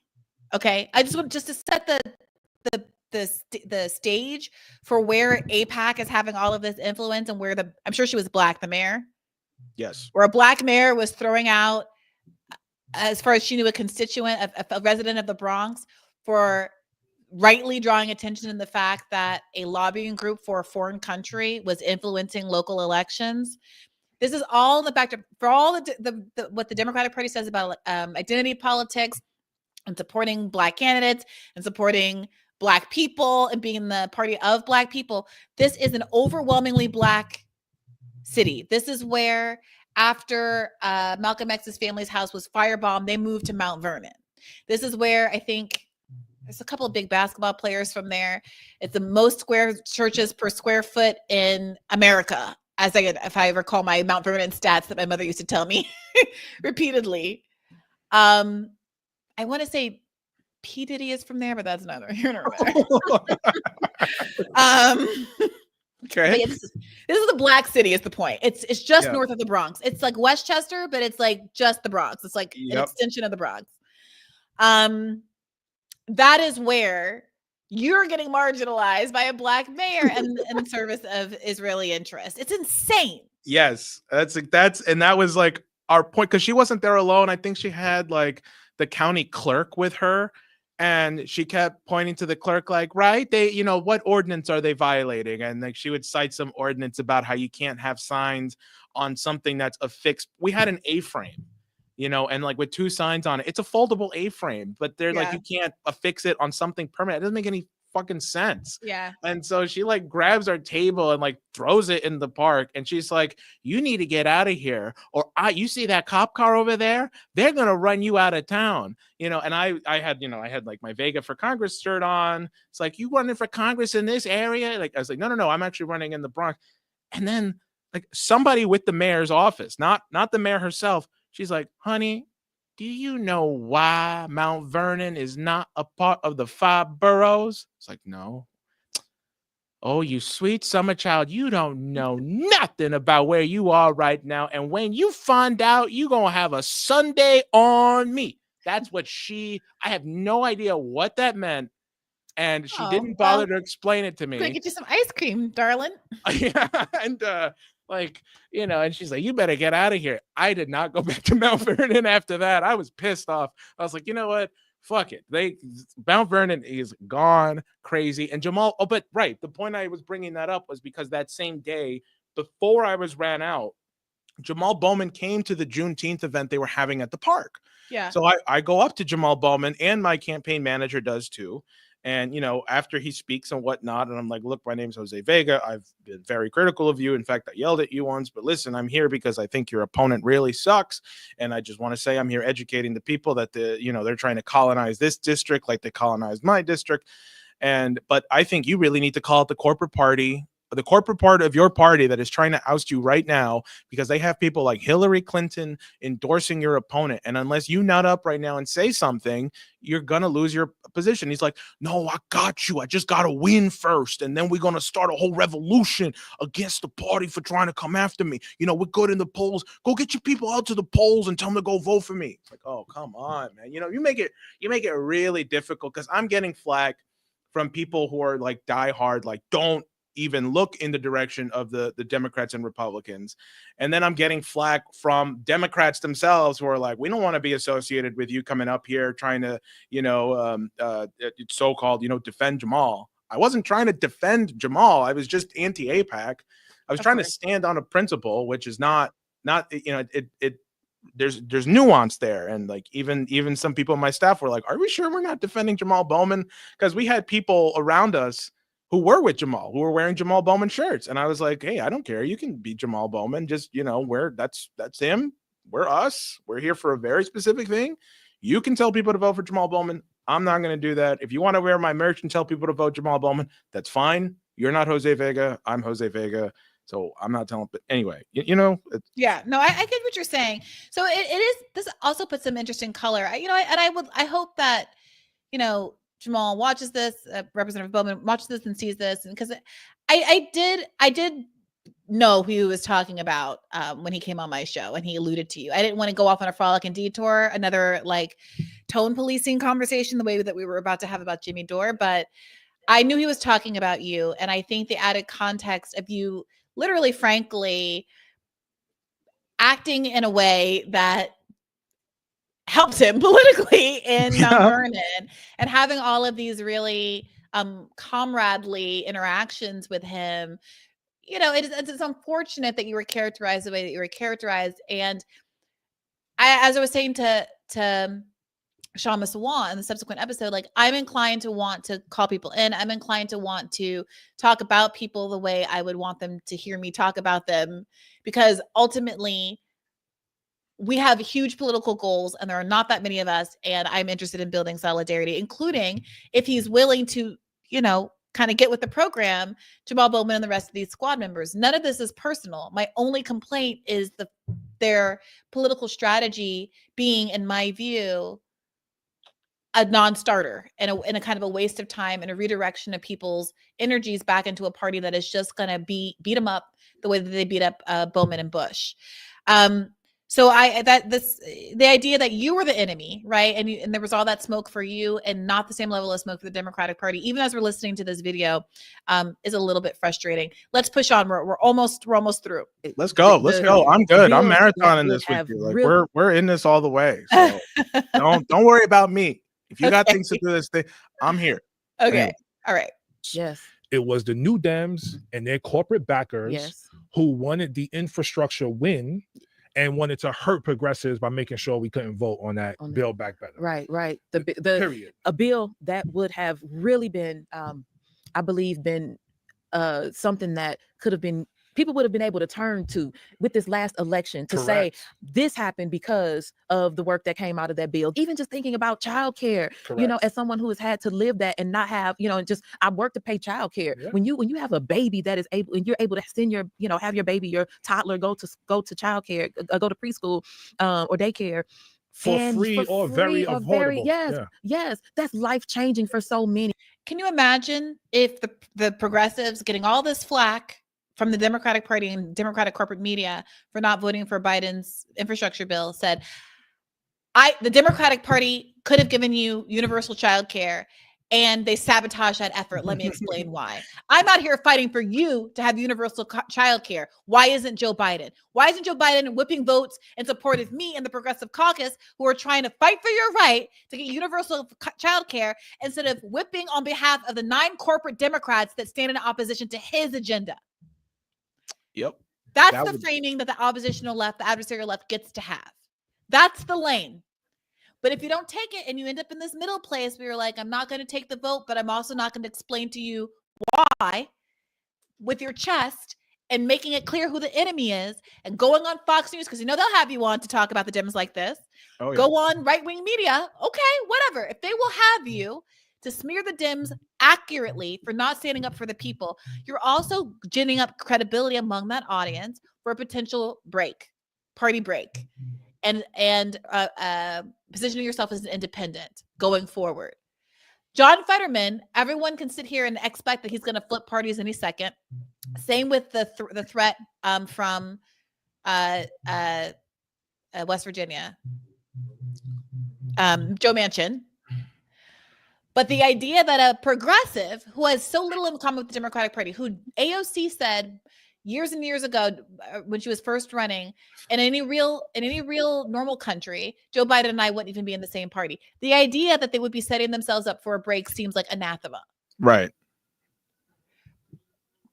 That's the lane. That's the lane that's available right here for the adversarial left. Okay. You mean when you say that, do you mean like right now? Like no, right now? In this moment. I mean, hypothetically now as well. And that's when we'll come back to that when we talk about you and how to use your position if you're able to get into Congress at the end of the episode. But that's, to me, that's if Jamaal Bowman asked me, like, is it useful for the squad to have existed? And I'm like, I said, yes, it's useful insofar as it taught us the limits of inside politics, but also it could have been more useful if you had used your platform like how I just described. And it might mean you get ousted. But you got ousted anyway, baby cakes. Like that's what's so like mind numbing about it. That's why go ahead. That's why I'm like, I don't know necessarily what'll put me in Congress, but I do know that if we go in through this independent means, not through a 2-party system, I know that I was never meant to be in there. So if I get ousted, that's like, well, I wasn't supposed to be here. So you know what? I'm here to actually fight for what my constituents wanted me to fight for and why they put me in here. That's my only interest. You'd rather be a one-term congresswoman, as one Alexandria Ocasio-Cortez once said. I want you to quote me on that right now and then put it back in my face 6 years from now when I'm a total sellout. Right here. Right. All right. You heard it here first. I hope I don't have to do that. I hope you don't either. Or I'll just be like, you don't understand how Washington, D.C. works. I've been on the inside, okay? You smug podcasters think you know everything. Why would I come on your show if all you're going to do is crap on me? Well, here are some D.C. insiders who have now become podcasters, the circle of life. Here we go. All right, let's push forward. We're almost there. It was just that the investment was so unbelievable, but it was so doable and it was so necessary. It was right there for us. It was right there. And the thing I remember right before the vote. So my team pulled together a call with the heads of our unions in Missouri. Pulled together a meeting with them. We had this call, was pulled together very fast. But the vote was being called on the floor. I am on this Zoom. That's the other thing. They didn't even wait for our answer. Yeah, well, they just called the vote. Yes. So I'm on trying to get, having this conversation. And I told the union leaders why I was a no vote. They all, it was unanimous. We understand. Yeah. We would love for you to vote for the infrastructure bill today, even without Build Back Better, but we understand why you're not. So we stand with you, Congresswoman. Do what you have to do, and we will work to make sure that we get this other bill. We'll help. So I walked off of that call confident. Okay, well, St. Louis is with me. The unions are with me. Like, let's go. Yeah. Went in, made that vote. The next day, like you said, totally vilified. And let me say this to the people of St. Louis. You were lied to. You were duped. Those folks, those union leaders lied and said that I didn't talk with them. They said that I made this decision on my own. All of that is a total lie. And there were people, CBTU, I thank the Coalition of Black Trade Unionists for coming forward saying we were in that meeting and you all are lying. Okay, this is deep. What she's saying is that prior to taking her no vote on the traditional infrastructure bill, she talked with union representatives, it sounds like in her district and beyond, who said that they understood why she was voting no and supported her in doing so. But then after the fact, they seem to have joined the pile-on with the Democratic Party in criticizing her for taking that vote, with the exception of the Black trade unionists who stood by her and affirmed and came out publicly and said, no, behind closed doors, we all agreed that it was okay for her to take this vote. Wow. Now the implications of that are pretty severe, it seems to me, especially because what we're told by so much of these sort of traditional left, I love Jacobin, this is not a criticism, but for lack of a better term, I'll call the Jacobin / DSA left, is that the way out is through union organizing. Now, certainly is through labor action, but you also have to contend with the reality that there is labor leadership that is working against the interests of rank and file and interests of the broader movement. And that seems to be what was happening here with Cori Bush, where at the end of the day, they came out and threw her under the bus after telling her a different story behind closed doors and saying that she had their support. That's pretty scary because, like, you think and that's how you would, I guess, build the sort of traditional power structure to get into office, right? You get the backing of the unions, you get the backing of the organizations in your district, right? Only to come and find out you're only allowed to have that because the party wishes for you to have that. Exactly. They let you have that. Exactly. So it raises a real question for an independent campaign, ours, or mine, not ours. It raises questions for independent campaigns. How do you actually then build a certain solidarity within your district and beyond, that does require sort of labor power, union power, but isn't controlled by special interests? Yeah, what one episode of the Force the Vote saga, which I would remind people of, is we were being told by some people I consider friends, and I'm not trying to start beef, but some people who I've referenced already on this podcast as being great journalists who I've learned a lot from, were accusing the pro-Force the Vote people of not having engaged with union leadership and that we were unserious as a consequence of not having done so. That's false. I can't speak for other people, but I specifically reached out to the head of the NNU, the National Nurses Union, because I had already been scheduling her to come on Bad Faith as a guest. Like weeks before weeks before Force the Vote started percolating, I was already trying to get her on. And she agreed. Once Force the Vote started, and I added in our email chain, I'd also like to talk to you about why NNU doesn't endorse this idea, what internal discussions have been like, etc. She went silent. She stopped responding. I kept emailing. Are you still coming on? We're scheduled for this date, et cetera, et cetera. At one point, I tweeted out this whole conversation because I had to rebut the accusations from my friend, formerly of The Intercept, that we were unserious for not reaching out to labor. And ultimately, they responded saying, "So sorry, we can't have anybody on because it's COVID and all of our nurses are too busy responding to medical need." And I was like, well, I don't need a nurse. Like, do you have a representative? Like, I'm not sick. I need someone who can represent the union and talk to me about the decision-making here. Do you guys have lawyers? Do you guys have comms people? Like, and then subsequently, someone from NNU, a representative, went on a different show, a different lefty show. I forget which one it was, but like, let's, for the sake of argument, say it was like a Majority Report style show, like a different lefty show.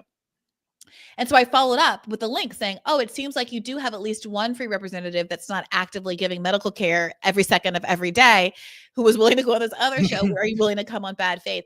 And I got some, I don't want to misrepresent what happened. I tweeted it out. I can retweet it out. But I got something that seemed like an obvious excuse again. Yeah. And it felt like they didn't want to have to answer for why, again, in the middle of a pandemic, after just having done a very brave thing and endorsing Bernie Sanders. That was a big get for him, and a credibility boost for his campaign to get the endorsement of a major union like the NNU. But why, having been willing to do that in the middle of this pandemic, where again 15 million people had just been kicked off their health insurance, they weren't willing to entertain the idea that there should even be a floor vote on Medicare for all. So again, what role is union leadership playing? Like, I think there were a lot of necessary, worthwhile, valid plaudits for Sean Fain holding out on his endorsement of Joe Biden and how much they were willing to hear the complaints of the rank and file about Gaza in particular. But ultimately, they bent the knee and endorsed him. So what is that worth? Wait, did they actually? I thought Sean Fain was like withheld it till the end or something. Or no, wasn't it the case that the union? Which union was it that wouldn't endorse Biden, but AOC did get her local chapters to endorse UAW Biden? endorsed Joe Biden on January 24th, 2024. Oh. And Sean Fain spoke at the DNC. So, I mean, there was it was endorsements galore, right? Am I making that up? I'm pretty sure I'm right about that. Well, okay. You know what I mean? You know. So then what does that mean? And by the way, we also had on Bad Faith the gentleman who was head of NNU at one point and went on to be Bernie's liaison, like healthcare liaison. I forget what his actual title was on the campaign. Had him on and asked him, I think this was maybe just after Force the Vote, asked him about what the plan for Medicare for All was. Force the Vote, all of these things. And again, I really appreciate him coming on the show, but I got just spiriting answers. So again, I did not come to the conclusions about how broken everything is and how bad the squad is slowly. This has been 4 years of these interviews that I've been doing in good faith with people that I trust from my own political and social community, begging them to give me a good answer for a path forward. And this is my subjective view, but none of their answers have been good. And so now I'm where I am now. Someone's asking who that is. I'm going to keep playing the video and I'm going to try to find, I forget his name all the time. I'm so sorry, but I'm going to look it up and flag it for you guys if you want to go back and listen to that interview as well. Okay, here we go. When I make the big decisions like that, St. Louis had to be the center, you know. But that's how we govern. Yes, because we're not run. Corporations don't own us. Yeah, we don't meet with lobbyists. No, we don't take meetings with lobbyists. We don't meet with big money. We don't meet with corporations, and that's why we got the respect of the community, and the respect of the people, and the respect of the street, and that's why big money and corporate money continue to attack us. And that, to your point, Build Back Better. If we would have passed that bill, fast forward now 2024. Democrats don't have an economic agenda. They don't have an economic plan. If we pass Build Back Better, people got more money in their pockets because they're paying less for housing. They're paying less for childcare. There's more job opportunities. They have paid leave opportunities. If we pass that bill, theoretically, we win in 2024 because we have an economic agenda. The infrastructure bill by itself wasn't enough. And we told them that back then. But think about 2024 from this point of view. In our races in 2024, when we were attacked by one of the most powerful lobbies in Congress, AIPAC, they didn't attack us because we fought against the genocide in Gaza, because they know that's a losing issue for them. They attacked us because of the infrastructure vote. Yeah, let's talk special interests. Yeah. Oh yeah, that's true. I do remember being up in Bowman's district, and it was just like, Bowman could have voted to repair our sewer lines, and he didn't. George Latimer will. Vote for George Latimer. And it was just like constantly the assault that people had of just like pro George Latimer. You would have thought Jamaal Bowman would eat babies for breakfast or something. That's how, like, you know, disgusting these ads were up there. And he is right. Like, the Gaza question was only like a small part of it, targeted in very specific parts of his district that were majority sympathetic to Israel, not to Palestine. And I happened to go to those places, and the vitriol I experienced was insane. But yeah, so I completely agree. This is true. I witnessed it firsthand in Cleveland, Ohio, when Nina Turner was going through this the same thing. This was kind of like the first test case for this. And my family is from Cleveland, and I was there covering her campaign, staying with my grandmother, and the house was inundated with flyers about Shontel Brown that said the same thing. Nina Turner said that voting for Biden was like half a bowl of shit. Nina Turner voted against Biden's agenda. With her, it was that she had voted against the Democratic Party platform because it wasn't progressive enough, but they made it seem like she didn't support the good things that were in the platform, including a $15 minimum wage, which is hilarious. So this is a genuine obstacle progressives have to overcome. But trying to position yourself so you never encounter this means what? Means what exactly? It means that no matter what you do, you always vote for the president's agenda. Yeah. You always prioritize, as Cori Bush said, Joe Biden's legacy. Yeah. Well, what is it now? And then what is the point of you? What is the point of having the squad in office if you're not going to be adversarial? Yep. If you're never going to call out the corporate establishment. And I don't mean to minimize what they're up against, but it's incumbent on the left to come up with strategies to address it. Summer Lee defeated her AIPAC challenge. Not everyone goes down over this. If we know what the game plan is, we need to start anticipating this line of attack and building relationships within the communities and talking to people to make it clear, I voted for you to have more than what Biden had on offer. In attacking some of these candidates, why didn't they support the following policies? And doing enough sort of grassroots work to make people understand exactly how AIPAC works. And as AIPAC becomes increasingly unpopular and Israel becomes increasingly unpopular, tarring them with the reality of what their agenda is. Especially, and I'm not trying to be funny, but in these Black districts, the optics of AIPAC dominating politics and being the sort of driver of the entire political agenda is really bad. And I don't think it's going to go over well if people are willing to be more explicit about it. I remember talking with like Nina Turner about it back in the day. And I think there was a hesitation, especially back then, to really come out and say the true thing about what AIPAC was doing. Remember, there was a time very recently where even just saying AIPAC is the Israel lobby and they're interfering in this election got you hollered down as an anti-Semite. To acknowledge that AIPAC was there doing what AIPAC's job is, got you called an anti-Semite. And we've come some ways from that. Well, but yeah, go ahead. Well, it would be irresponsible of me not to mention the reality of what I met on the ground. Yes, there were a lot of people in the ground during Bowman's, I was there for 2 weeks going all up and down his district. His district's pretty big, starts in Co-op City in the Bronx and goes way up Westchester. And yes, I did get a lot of people who were like, well, he's pro-Hamas. He hasn't done anything. AIPAC says this. I like Latimer. What I experienced a lot of the time was Jamaal Bowman ain't do shit for me. I don't give a fuck about AIPAC. I don't care about Israel, Palestine. Jamaal Bowman's an idiot. This is what I was hearing on the ground. I'm not trying to, this is just what I was hearing. And I'm like, okay, I get that, but you still shouldn't vote for a candidate who's I know George Latimer. He comes to my daughter's high school graduation. He's there at weddings. He's there here. He's there, but he's everywhere. So first of all, I don't think AIPAC needed to spend that much money as it did. The reality is that Bowman was not a good congressman, and I hate saying that, but like at least that's what his constituents thought. It's worth comparing to AOC, who, for what it's worth, has never been ousted, has had a ton of money spent against her. They once tried to get like a young Latina with like a hyphenated name to like confuse people. Like which one is the AOC that I'm trying to vote for? Like they've thrown the book at her too. And she's been safe. Same with Rashida Tlaib. Same so far with Ilhan Omar, though there's been some closer calls. You have to ask why. And AOC does excellent constituent services. I was just about to say that because I worked in Hunts Point, and I have a funny story. I worked at a coffee shop just down the street from her office, and I have served her coffee not once but twice, and it has been awkward every time because this was way after I was an internet personality. This is way after I confronted her, and I actually do remember, like, as she was scurrying out after I gave her she likes to get an oat milk latte. After I gave her, cappuccino, oat milk cappuccino. Well, that used to be my order before I realized that oat milk was wreaking havoc on my complexion. I'm an almond milk girly, but go ahead.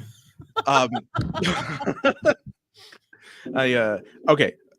As she was scurrying out, and I was like kind of hiding behind the coffee machine, she was talking to my boss. He was like a developer in the area and stuff. And as she was leaving, I said, Congresswoman, I know we don't like each other, but I agree with you on Gaza. And she like turns around, it's like, yeah, on that we agree. And then she just walked out. But being on the ground in Hunts Point and in her district in Queens, I've seen her town halls, the ones that I've not been allowed in, long lines of people. I've spoken with people genuinely, not trying to be like a smart ass, not trying to be like an AOC hater, but really inquiring, why do you like AOC so much? And it's always her office is responsive. You know, they've given me the services. They've helped me get on Medicaid. They've helped me get food stamps. They've helped me do this. They've helped me do that. You know, they've helped me get immigration lawyers. And that's one thing I will not disparage AOC on. You're completely right. Her constituent services are impeccable. You cannot move that woman from that seat, no matter how much money you decide to throw at her. She has a very strong community behind her there. And honestly, that's somebody I could work with when it comes to certain domestic policies. Anyway, yeah. Yeah, no, I think that is really important to note. And I don't think it's fair to, frankly, AOC and some of the other squad members who have resisted ouster to erase that from the conversation as they're talking about what happened to them. If you do get in, if other squad members do get in, or for the squad members that are already there, this is an important lesson. But also, I want to go back to what Cori Bush was saying just before the end there, which is that, or maybe it was Jamaal Bowman, I can't remember, but that if they had gotten the human infrastructure bill passed, they would have been able to use that in 2024 as an appeal to voters as to why they got to keep Democrats in office, right? Why they should vote for Kamala Harris, let's say. The same way that AOC is able to point to her constituent services as a reason why she shouldn't get ousted by whatever new, attempt there is to kick her out of her seat. She can accurately point to what she's done for the community. And the Democratic Party's inability to do that because they don't pass things like a human infrastructure bill. That's why they've lost. And if I were Cori Bush and Jamaal Bowman and any other progressive that lost their seat, I would be doing the rounds right now, if they let me, or on independent media, which of course would let you, making the case for why Democrats sowed the seeds of their own destruction and helped to elect Trump by treating them as the enemy when they tried to save the human infrastructure bill by not voting for the traditional infrastructure bill. When in reality, they were trying to save the Democratic Party from itself by actually giving the Democratic Party something to run on in 2024 by passing popular policies. Yeah. That's the pitch I would be making right now if I were them. That's a strong pitch. And don't let the anti-AOC poster on my wall confuse you, AOC, if you're happening to listen. I'm more than happy. You put out a thing not you, Brianna, but AOC put out a statement saying she would do a town hall anywhere with anyone. Mm-hmm. I'm here. And I think I speak for a lot of people in the Bronx that are fed up with politics and the two-party system. If we had a joint town hall, you would freak out a lot of politics right now. And I think that alone would honestly change the dynamic of American politics right now. Yeah, I do want to say to that end, it was exhausting. I mean, some of the bonds are repaired post force the vote, but it was exhausting to feel alienated from people who are friends. It's exhausting to continue to feel alienated from large sections of lefty media. It's exhausting to feel alienated from squad. It is not I do not desire for us to be adversarial. I mean, and when they have to be pushed, I want to push them, but I don't desire there to be this level of hostility that exists. And I think the hostility only gets deeper because they're unwilling to come and talk. Let's take me out of it, but talk to anybody else. As I said to Bowman, go on Sabby Sabs, go on Katie Halper, go on, RBN, go on Do Dissidents, go on the Vanguard boys, whoever it is. I don't care if they're people who have beef with me or not, but find some left media that isn't I am notably omitting TYT Majority Report only because they do sometimes do those shows and they aren't, all due respect, asked hard questions. And there's a relationship between those things. Mm-hmm. I think that they, of course, should continue to do those shows, but I think that they should go places where they're asked hard questions. Oh, yeah. The same way that Rotana does. I remember the Majority Report after I did the AOC intervention, where I think that was the one where I said, I believed in you and you became the very thing you sought to fight against. I remember watching their reaction because people kept sending me all the coverage of it. And I mean, I'm not going to lie. I was like, wow, holy shit, this thing went viral. But they didn't know how to react to it at first. And they had some guy just live intelligence, going through my social media. Oh, this guy supports Bukele. He thinks Bukele in El Salvador is a good president. This guy sucks. Yeah. Invalidates everything he said about AOC. The way they ran cover for her after I challenged her in a very legitimate way Yeah. You know, and it just exposed to me that like they're not a serious, and it's not just the Majority Report. I mean, I know there's other mainstream left. I know now TYT is kind of like breaking out of the mold, which is great. It's great, you know. And I mean, like we need more of that. We need more nuanced discussions with people that we may or may not disagree with, and people need to be okay with hearing something that may upset them. I think that's part of the problem with politics today, is that people are too soft. But first of all, I did have a question, but is there more video? No, we're done. We're done with the video. So now ask your question, and I want to ask you a few things about you and your race, and then we can wrap this bad boy up, because I do have to close my rings today. You know, I'm on like a 450-day streak. No way. No, stop. Because I also have been like trying to close my rings too. You know, I got my Apple Watch here. You know, I'm trying to go 300% movement today. So you're trying to go 300% movement. What's your base movement set to? 560. You're trying to get 1,500 calorie points? Oh, movement. Not movement. You mean the green line, not the no. The red.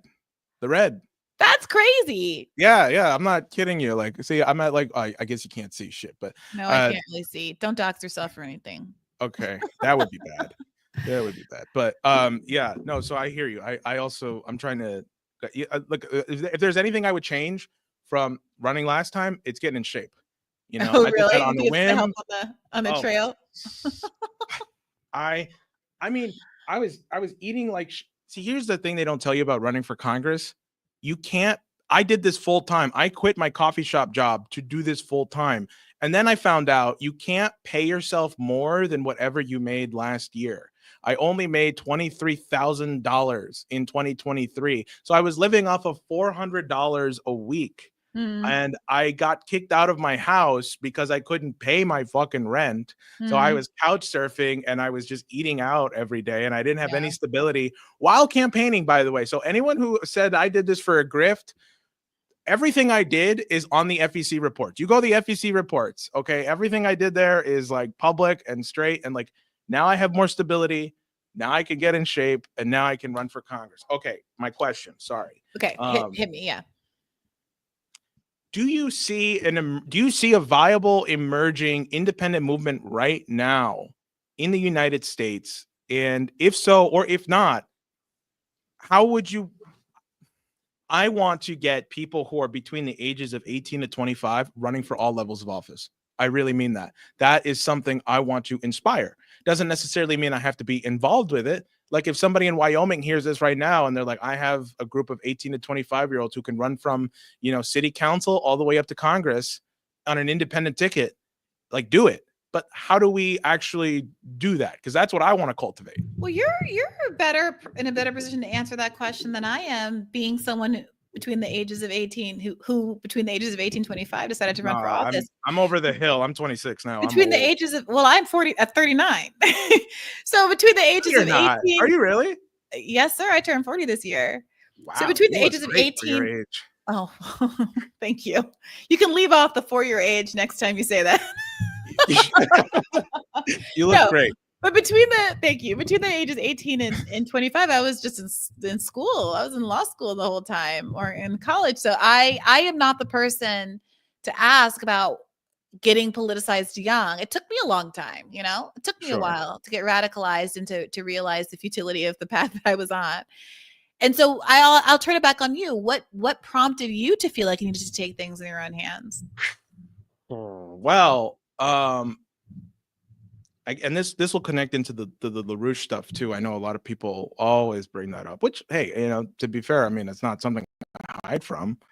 I understand that there's a certain stink that comes with it because of people like to quote stuff from 50 years ago out of context, and you know. But the reason I became part of the LaRouche movement was because I went to a concert at Carnegie Hall where Bernard Lafayette was speaking. And it was being done by people in the LaRouche organization. And who's Bernard Lafayette? I'm sorry, I'm coming to this really raw. Sorry. Bernard Lafayette was one of Dr. King's foot soldiers during the civil rights movement. Okay. Bernard Lafayette was there when King died. And like, okay. And this sounds familiar. Okay, go ahead. Sorry. Yeah, and like King was like, you need to go and take nonviolence around the world. And so not only that, but like I was kind of like coming around the LaRouche organization before that. But then I got to share the stage with him at Carnegie Hall, calling for, creating conditions in the country that will allow people, especially young people, to develop their creative capabilities to the fullest potential that it can. And Bernard Lafayette said the only way you're going to get to that is through nonviolent direct action. And I really vibed with that. So we started doing like classical music peace concerts every year, where we had concert against violence. The Schiller Institute, which is like the sister organization of the LaRouche movement, or the LaRouche organization, started a chorus in response to the killing of Eric Garner. And so their idea of combating ugliness and combating injustice was to create something beautiful as a way to sort of, bring beauty back into the lives of people. And I was really moved by this idea that through nonviolent direct action, you can apply this principle to governing government, and also, in just how we deal with other nations, right? So now Helga Zepp, I never met Lyndon LaRouche. He died in like 2019 or so. Help me understand the relationship between Bernard Lafayette and the LaRouche. Because Bernard Lafayette is somebody who's collaborated with them, him and Amelia Boynton Robinson, since like the 80s or so. What's the deal? What is LaRouche? Like, what is the deal with LaRoucheites? What is it? What's the ideology, and what attracted you to the movement? All right. So this is always the fun part, because then it's like I have to be a spokesperson for 50 years of history, even though I only. Do you want me just to read off the wiki real quick to That's just kind of neutral? That's full lie. No, I'm just kidding. You can if you want, but like it really isn't. It really isn't a proper representation of what the movement is. Lyndon LaRouche, he built a movement out of the universities in the early 1970s, and it's an organization that has evolved since then. And the stuff that really attracted me was the stuff that he was doing in the 80s and 90s, where he was working with civil rights leaders. I'm sorry, my camera's blurry. It'll come back in a second. He was working with civil rights leaders like Amelia Boynton Robinson, who herself, she got a lot of shit for working with LaRouche, to the point that, she was revoked at some. She was supposed to be honored as like a really important person in a city. They were holding a ceremony for her, and they withdrew that because she would not relent on her support with working with Lyndon LaRouche. So with the whole deal with LaRouche, and look, you have a lot of friends who are going to tell you a whole lot of things about this, who probably have already told you about this, but like the whole deal with LaRouche is that there is a principle when it comes to dealing with other nations and development, which is a return to the American system of economics. This is something that he has studied. This is something that he kind of expounded upon when Alexander Hamilton first instituted the beginnings of the American system of economics, where it's not capitalism, but it's trying to make your society more productive. So you're not manufacturing things and building industry for the sake of making a profit. You're manufacturing things and producing things so you can better your society as a whole. And this is something that Henry Carey, who was the economic advisor to Lincoln, then would adopt. And then this is something that FDR would then use to rebuild the country and get us out of the Great Depression. And so LaRouche was following in those footsteps of using the American system and advocating it for it in the late 70s. And then he applied it globally. He said, well, then how can we actually work with other nations and still respect their sovereignty? So this took him to places like Mexico, where he was working with people like Jose Lopez Portillo. He was working with Indira Gandhi. And he was also a back channel negotiator to the Soviet Union during the Reagan administration. And this is kind of the contradiction that gets people's panties in a twist, because at the same time that he was the back channel negotiator, he was also criticizing the hell out of the Reagan administration. But the problem came in, and the reason why he was smeared so much and why that reputation stuck around, one is because there was no internet to tell the truth. Two, there were memos sent by Henry Kissinger to the FBI, to the CIA, saying Lyndon LaRouche is a problem because he's interfering with our foreign policy.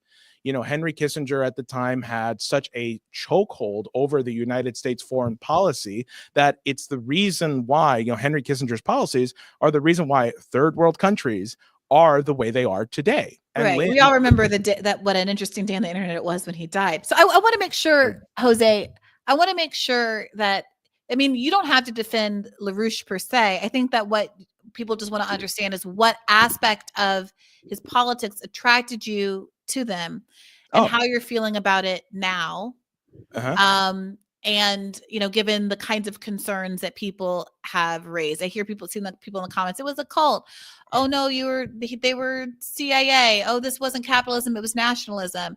I mean, like, I think what would be clarifying is if, like, even if let's say I grew up, you know, really loving Arnold Schwarzenegger, and then someone was like, Brianna, why did you vote for Schwarzenegger in California for governor? And I was like, oh, I just really liked the movies. Sorry, I didn't realize what his politics are. Then it would like clarify like what aspect of him. I mean, that's like not the best example because it makes me seem like I don't know what's going on, and I'm not saying that about you. But like, if there's something narrow that appealed, then that would help people understand more about you, like what drew you to him. Yeah, it was the fact that I was able to, like as a teenager, I mean, I came around them when I was like a senior in high school. This was the same time I was like a Bernie bro and stuff. I was able to understand events that were going on at the time. Like this was when the Ukraine war, the Maidan coup was happening. And I was able to understand the neo-Nazi aspect to all of this. I was able to understand how they were setting the grounds and the seeds, they being like the oligarchs, you know, for total global destabilization, which we're seeing unfolding today. But more importantly, like you can get that stuff from the gray zone. You can get that stuff from, you know, I guess even The Intercept and stuff, right? But what really attracted me was that their solution was, look, instead of having perpetual war, we have a solution where we can have global development. And thus, you know, it came like the Belt and Road Initiative, came the BRICS Initiative. This was something that, you know, like was conceptualized in 1993 by Helga Zepp-LaRouche, where she said we should have a world land bridge. And thus then this was something that was adopted by the Chinese government. But the ability to actually believe that every human being is created equal and deserves an opportunity to develop themselves at their fullest capability, and that us as US citizens and also just as human beings have a responsibility to make sure that the conditions of, you know, of our present, you know, conditions get better. In other words, the thing that really attracted me was, what do you want what do you want the world to look like 50 years from now? And then what do we do now to get it to that point? And how does the future define the present? You know, and Helga has these, the 10 principles, you know, for coexistence that, like, you know, she's talking with diplomats around the world, you know, whether they're Russian, Chinese, whatever, you know, like that have all been on the International Peace Coalition, which is, we've done 93 calls, you know, on every Friday. This is something that she leads. Where we have on people from all around the world. You know, we have on guests, like today we just had Dr. Feroz Sidwa come on from Gaza, and he just came and gave us an on-the-ground report. And, you know, we're advocating for there to be peace in the region. And it's like, why is that such a bad thing? I really don't get it. And I think it's because there's a lot of slander and a lot of stuff on the internet right now, because if people really understood LaRouche's case, and I really do mean this, like if they understood it, he would be seen as like the Assange of the late 80s. But because there was no internet at the time, and because he was just smeared through books and articles and media at the time, the truth never really came out about why he was put in jail unjustly. And he was put in jail? Girl, you're burying the lead. Why was he put in jail? He was put in jail, well, because who brought the charges? I think it was like George H. Bush at the time, Henry Kissinger and others were leading a prosecution charge. I think it was the State Department who was leading it, but I'm not the biggest expert on the LaRouche case, so take what I say with a grain of salt. But it was the case that they were trying him on, quote, like conspiracy to commit wire fraud. But the truth is that he was like really at the height of like influencing policy at the time, you know, working with Reagan. You might know this, the Star Wars speech that Reagan gave, where he talked about building the Strategic Defense Initiative. Yeah. Lynn was the architect, or, you know, Lyndon LaRouche was like the sort of architect of that. Like he was at the height. And the idea of the Strategic Defense Initiative was, we can end the Cold War by completely neutralizing the use of an atomic weapon. And it looked like this might have been a reality in policy, and it would have shifted Cold War era mentality completely. And the parties that didn't want that to happen put him in jail. So I appreciate this background, but Jose, the reason I asked you the question the way I did is because I think the audience cares more about you than they do about LaRouche. So again, it's like it's a little difficult for me just because like I just get it all the time, you know. I appreciate that, but I want to keep this like as focused as possible because people can go and Google him if they want to Google him. But what they want to know is about you and what you believe. So for example, like how do you identify politically? Do you see yourself as a socialist? You just describe yourself as a capitalist, a democratic socialist, a communist? Like, is there a reason why you don't like any of those particular labels? You know, why is it that you're choosing to run as a Dem? You say that in the past, or at least was no, 20. I believe that I'm an independent. Oh, you're running as an independent. Yeah, I did that last year, and I'm doing it again this year. Okay. Sorry, my confusion. No problem. No, I don't believe in the two-party system. I genuinely don't. I wouldn't call myself a socialist. I definitely wouldn't call myself a capitalist. I mean, if you have to put a label on it, I'm somebody who believes in the American system of economics. And I think what's his name? What does that mean? Do you know Christian Parenti? He wrote a whole book on Hamilton. So I'm a person who believes that you need to reindustrialize the United States. You need to have commitment to progress. You need to have a commitment to building science centers here in the United States. So in other words, you're building new cities with a focus centered around people.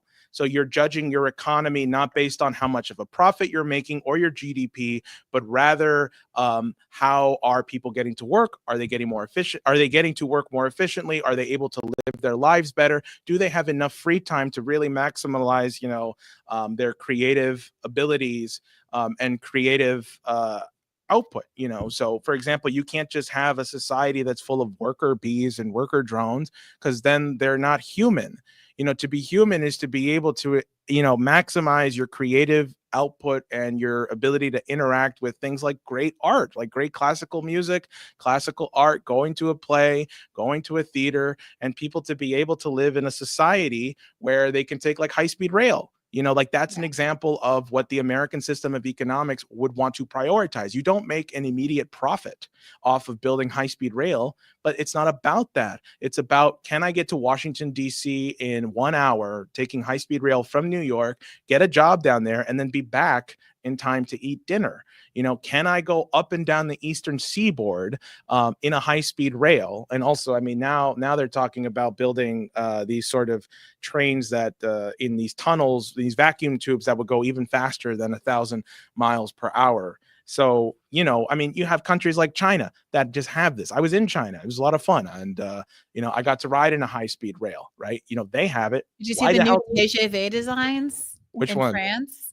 I did actually. And like that stuff is like exciting. Why does Europe and Asia get to have all the cool things? And like, we're stuck in like the past. And, you know, AOC ran on trying to get high-speed rail. I saw that Green New Deal ad that she put out. And one of the things she said was, we're going to have high-speed rail. Well, you know, see, that's what disappointed me about AOC the most. You know, we don't have high-speed rail. Well, I'm partially kidding. I hear that. And I do think it sounds so simple, but banging the drum on an issue like that. I mean, there's a lot of discourse around whether or not various minority groups need to be thrown under the bus to make the Democratic Party viable.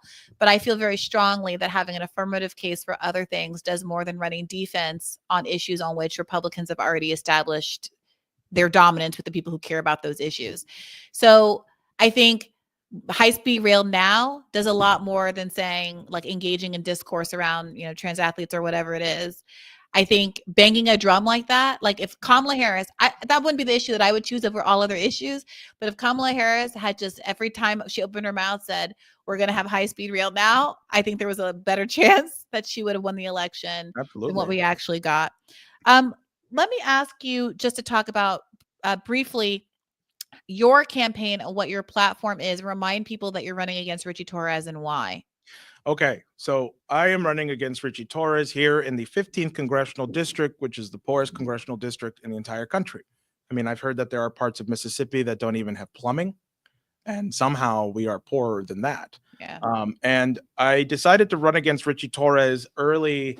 Well, I was kind of toying around with it. I famously went on Katie Halpert's show after I confronted AOC, like way back in 2022.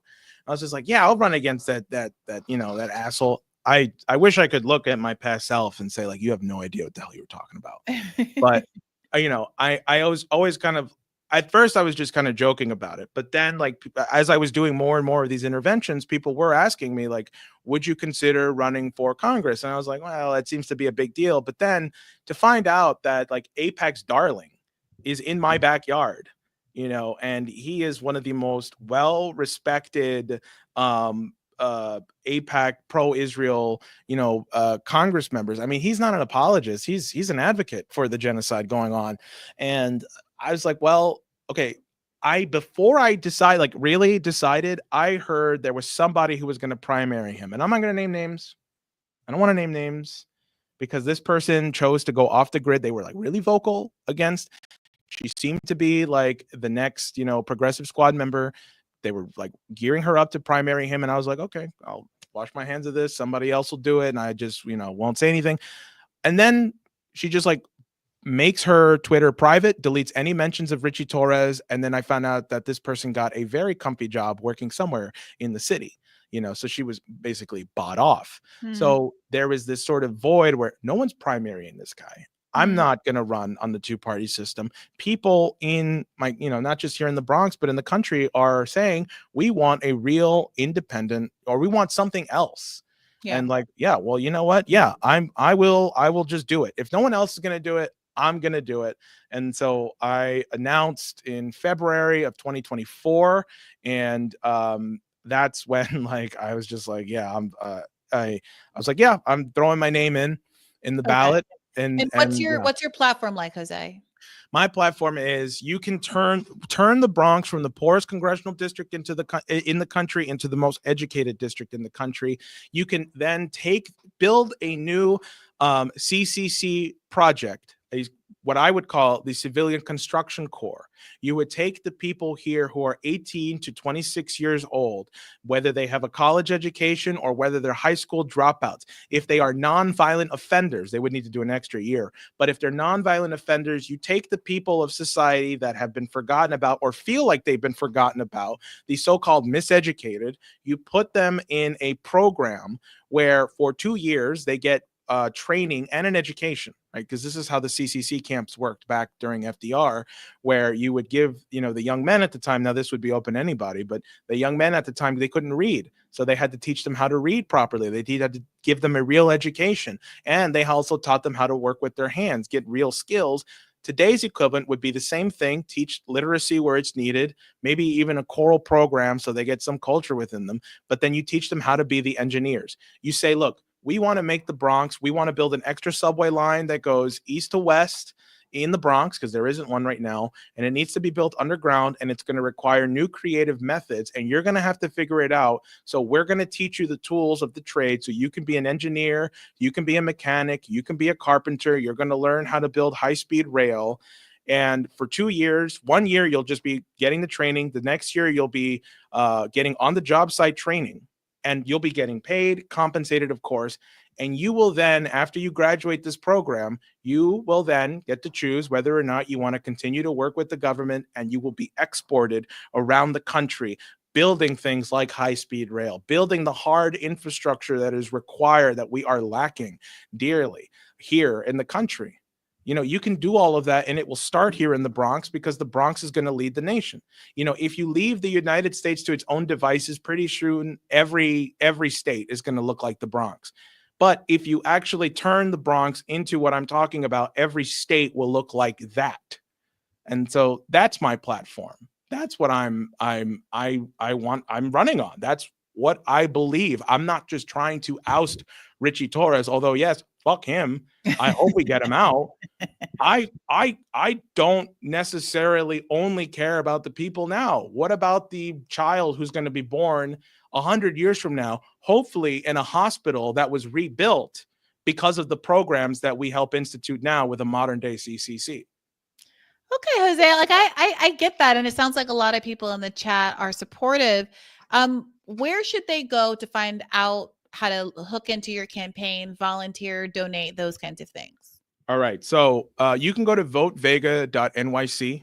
Our website is getting a complete overhaul. It's still up for the 2024 model. That was just a single page that we put up. just because we had to put it up, but there's a donate button, there's a volunteer button, and then there's a policies button there. It's a very simple website. You cannot go wrong with it. It's 3 buttons. VoteVega.nyc. If you donate, I call you personally to thank you. I call everyone who's donated. If you sign up to volunteer, I will be urging you to come to my office tomorrow, probably. And it's a great time because we are just now ramping up on the campaign. We're going to be out in the streets more frequently now. We just did a street deployment last week. It was great. A lot of people were happy to see us. It's getting warm. And if you want to be a part of something that's going to build and snowball for a year and a half, now's the time to get this going. But I can't forget this. My campaign manager will hate me, but the maximum you can contribute now is $3,500. So if you got $3,500 lying around to help us build our immediate goal of $8,000, I'm not going to hate you. I will respect you a lot. So vote Vega.nyc. $8,000 is the goal. There's 600 people in the chat. I think there are a lot of people who are very frustrated with Richie Torres. He was part of the campaign that successfully got me fired after starting many a internet campaign against me. So I have a personal investment in this. But more importantly, it is, I think, a travesty that he is the representative from the district with the highest child poverty in the entire country. And he spends his entire day tweeting about Israel. He is one of the most disgusting, sycophantic Zionists that we have in our Congress. And I think he absolutely needs to be ousted. He does not deserve to be there. And the people in his district, most importantly, deserve better representation. So tell them the website name again one more time. VoteVega.nyc. And if you help me get in office, I will do this with Bree once a month. Wait a minute. I might have plans next Friday. No. Okay. You guys stayed here for a really long time. I did not expect to go for almost 3 hours. We were down for like 20 minutes of it, but because you made it this long, we're going to be out of here by 10:30. I did want to show you one thing as a treat for those who stayed. Right. It's a short clip. Jose, you don't have to stay for it if you want to, shuffle onto Buffalo. But I alluded to this earlier. I want to stay. Is that okay? Can I stay? Yeah, stay, please. Okay. I alluded to this earlier. Michelle Obama, as you may know, started a podcast with her brother. People were making jokes about it because at least based on the YouTube views, it wasn't getting a lot of viewership. And it seems somewhat perverse, at least this is in my view, for someone who has so much power, at least via her husband and via her platform, to affect the national debate, to have all of these issues going on. A genocide in Gaza, collective punishment ramping back up again with not letting food trucks in and turning the electricity off this week.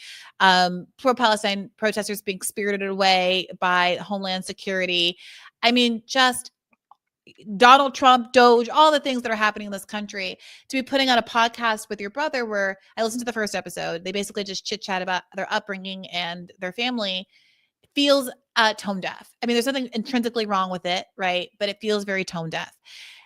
Among the tone deafness of the episode, amidst it all, there was this moment that was particularly sort of dystopian to me. And it was a moment wherein Michelle's brother does an ad read. Now, I always think that ad reads by the hosts of podcasts are kind of cringe. I understand that sometimes you got to do it. I'm not trying to judge anybody in the space who has to do it. But like, it's one thing for the corporation just to give you something to play. It's another thing to like have to lend your voice to like shilling for whatever the product is. And I listened to like Estelle, what's her name? The psychologist, Estelle, what's her name? Why am I blanking on her name?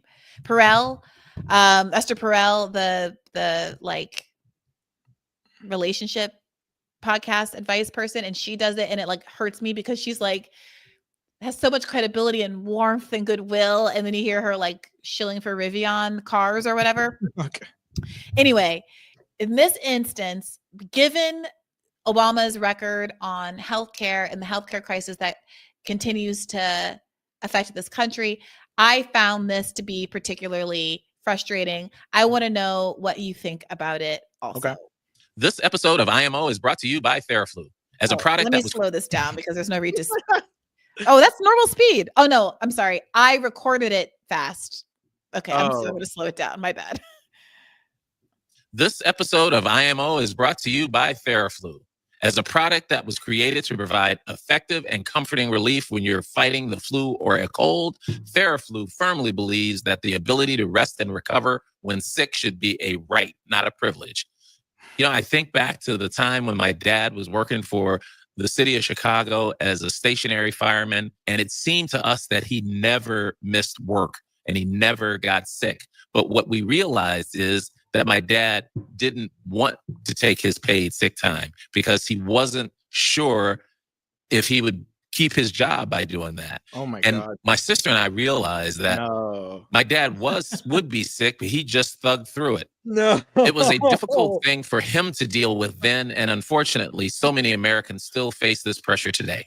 27 million Americans still lack paid sick time, which causes them to have to choose between losing a day's pay and getting the proper rest they need in order to get better. And what's worse, this all too common issue disproportionately impacts lower income individuals. TheraFlu created the Rest and Recover Fund, which has committed nearly $1 million to provide micro grants to workers to help offset the financial burden of taking an unpaid sick day.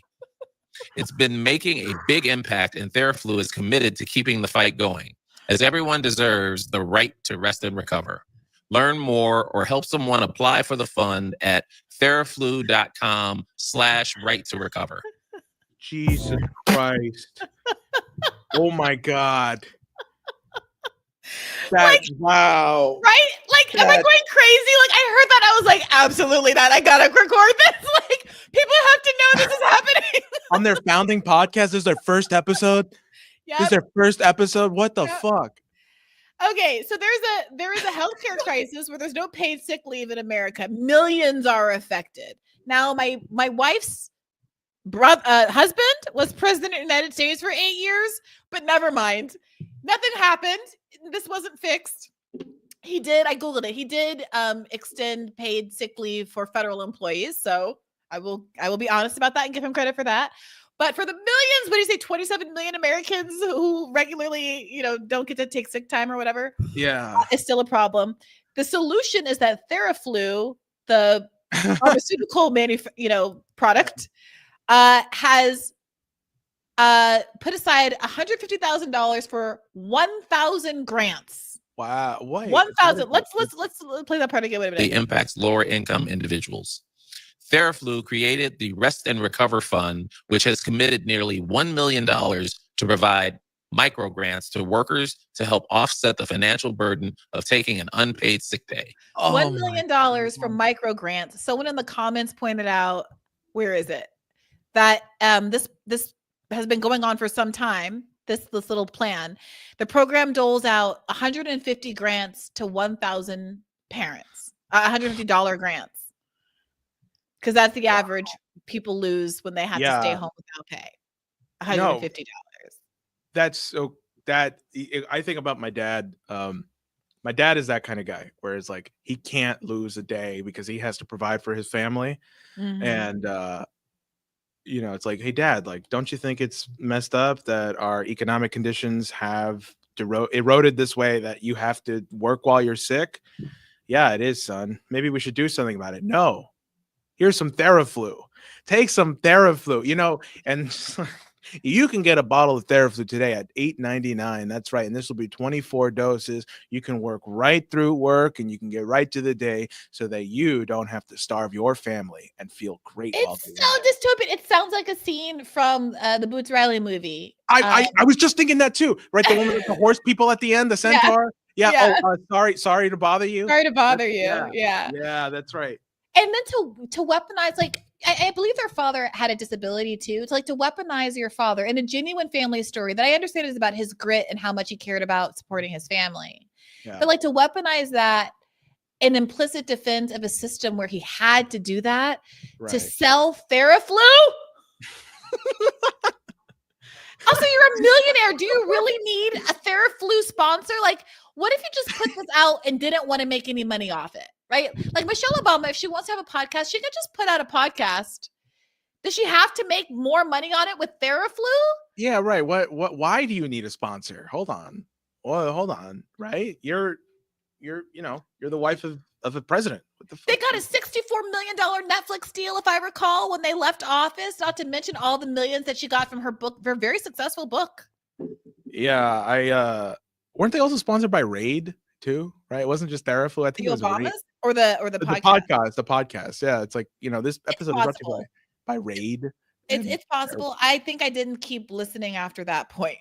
Well, but you know what's pretty sick about this? Who did they think was going to listen to this podcast? I'm pretty sure the beginning says this podcast is brought to you by Raid and Theraflu. It's like, who do you think is listening to this podcast? Pine Sol was definitely one of them because they Pine were Sol, talking not about Raid. Excuse me. It was Pine Sol. So okay, well, even then, it's like, who do you think is going to be listening to this that they're going to want to buy your products? Like, what assumptions are you making about the audience? What assumptions was Michelle Obama making about this podcast and her audience? Because like, who the fuck is watching it? No one's watching it. Well, I mean, the implication, the way they sold the Lysol was, again, like when I was growing up and we were scrubbing the floors, or my mom or whoever was scrubbing the floors, if it didn't have that Pine Sol scent, then the house wasn't really clean. And I have all this nostalgia around the Pine Sol scent.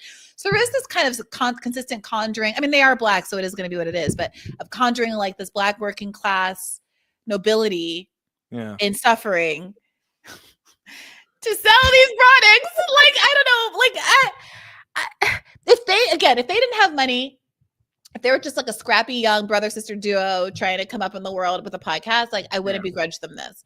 I would not begrudge them this. But being as rich as they are, doing these ads and like leveraging, I think they're sincere and beautiful family stories to these ends, struck me the wrong way. And especially because they're letting Theraflu get away with using this like neoliberal Band-Aid to solve a crisis that persists despite her husband having been president for 8 years and not using his bully pulpit right now to advocate for something like paid sick leave for every single American. Yep. That's right. And I think it goes to show that, did they ever have principles? I don't know. I don't think so. So yeah, it's a hard sell at this point. Look, Jose, Vega, I'm so glad you joined me for 3 hours today. I said we were going to be out by 10:30. It's 10:31. Let's wrap it. Let's not linger and malinger. Thanks for all of you who have stayed with us through this, including our technical snafu. That was fun. There's still 600 people here. Please do like, and if you haven't already subscribed to the channel, do subscribe. I realize that growth requires live streams. And I am trying to lean into that reality. I enjoy doing this. I do wish I could take calls like call-in style. I'm trying to figure that out, but bear with me. Do subscribe. You can. There's like you could set up like a phone system if you're okay with people like actually calling in. I mean, I don't mind that, but what I liked about call-in was like visually being able to see people in the queue, knowing how many people were there, being able to call, bring up multiple people at the same time. Like it had a lot of good technical like functions. Do you have a community Discord maybe? No, but let's talk about this offline because I really do want to get people out of there. Thank you for your patience. Thank you for staying. But again, like before you leave, remember that Bad Faith Podcast comes out on Mondays and Thursdays. Mondays are premium episodes, and you can subscribe at patreon.com/badfaithpodcast. I only made one of these, but if you want one, I want one. Oh yeah, campaign funds to buy one. Yeah. The logistical hurdle of me actually making this happen has made me not do it for 4 years. But it occurs to me that I do get a lot of comments about this every single time I wear it out in the world. So I could be convinced. So I'll think about that as well. So. Oh yeah, is it like a union? That's the whole issue okay, we'll talk about all this offline. Thank you, Jose. Thanks to everyone. Take care of yourselves and keep the faith.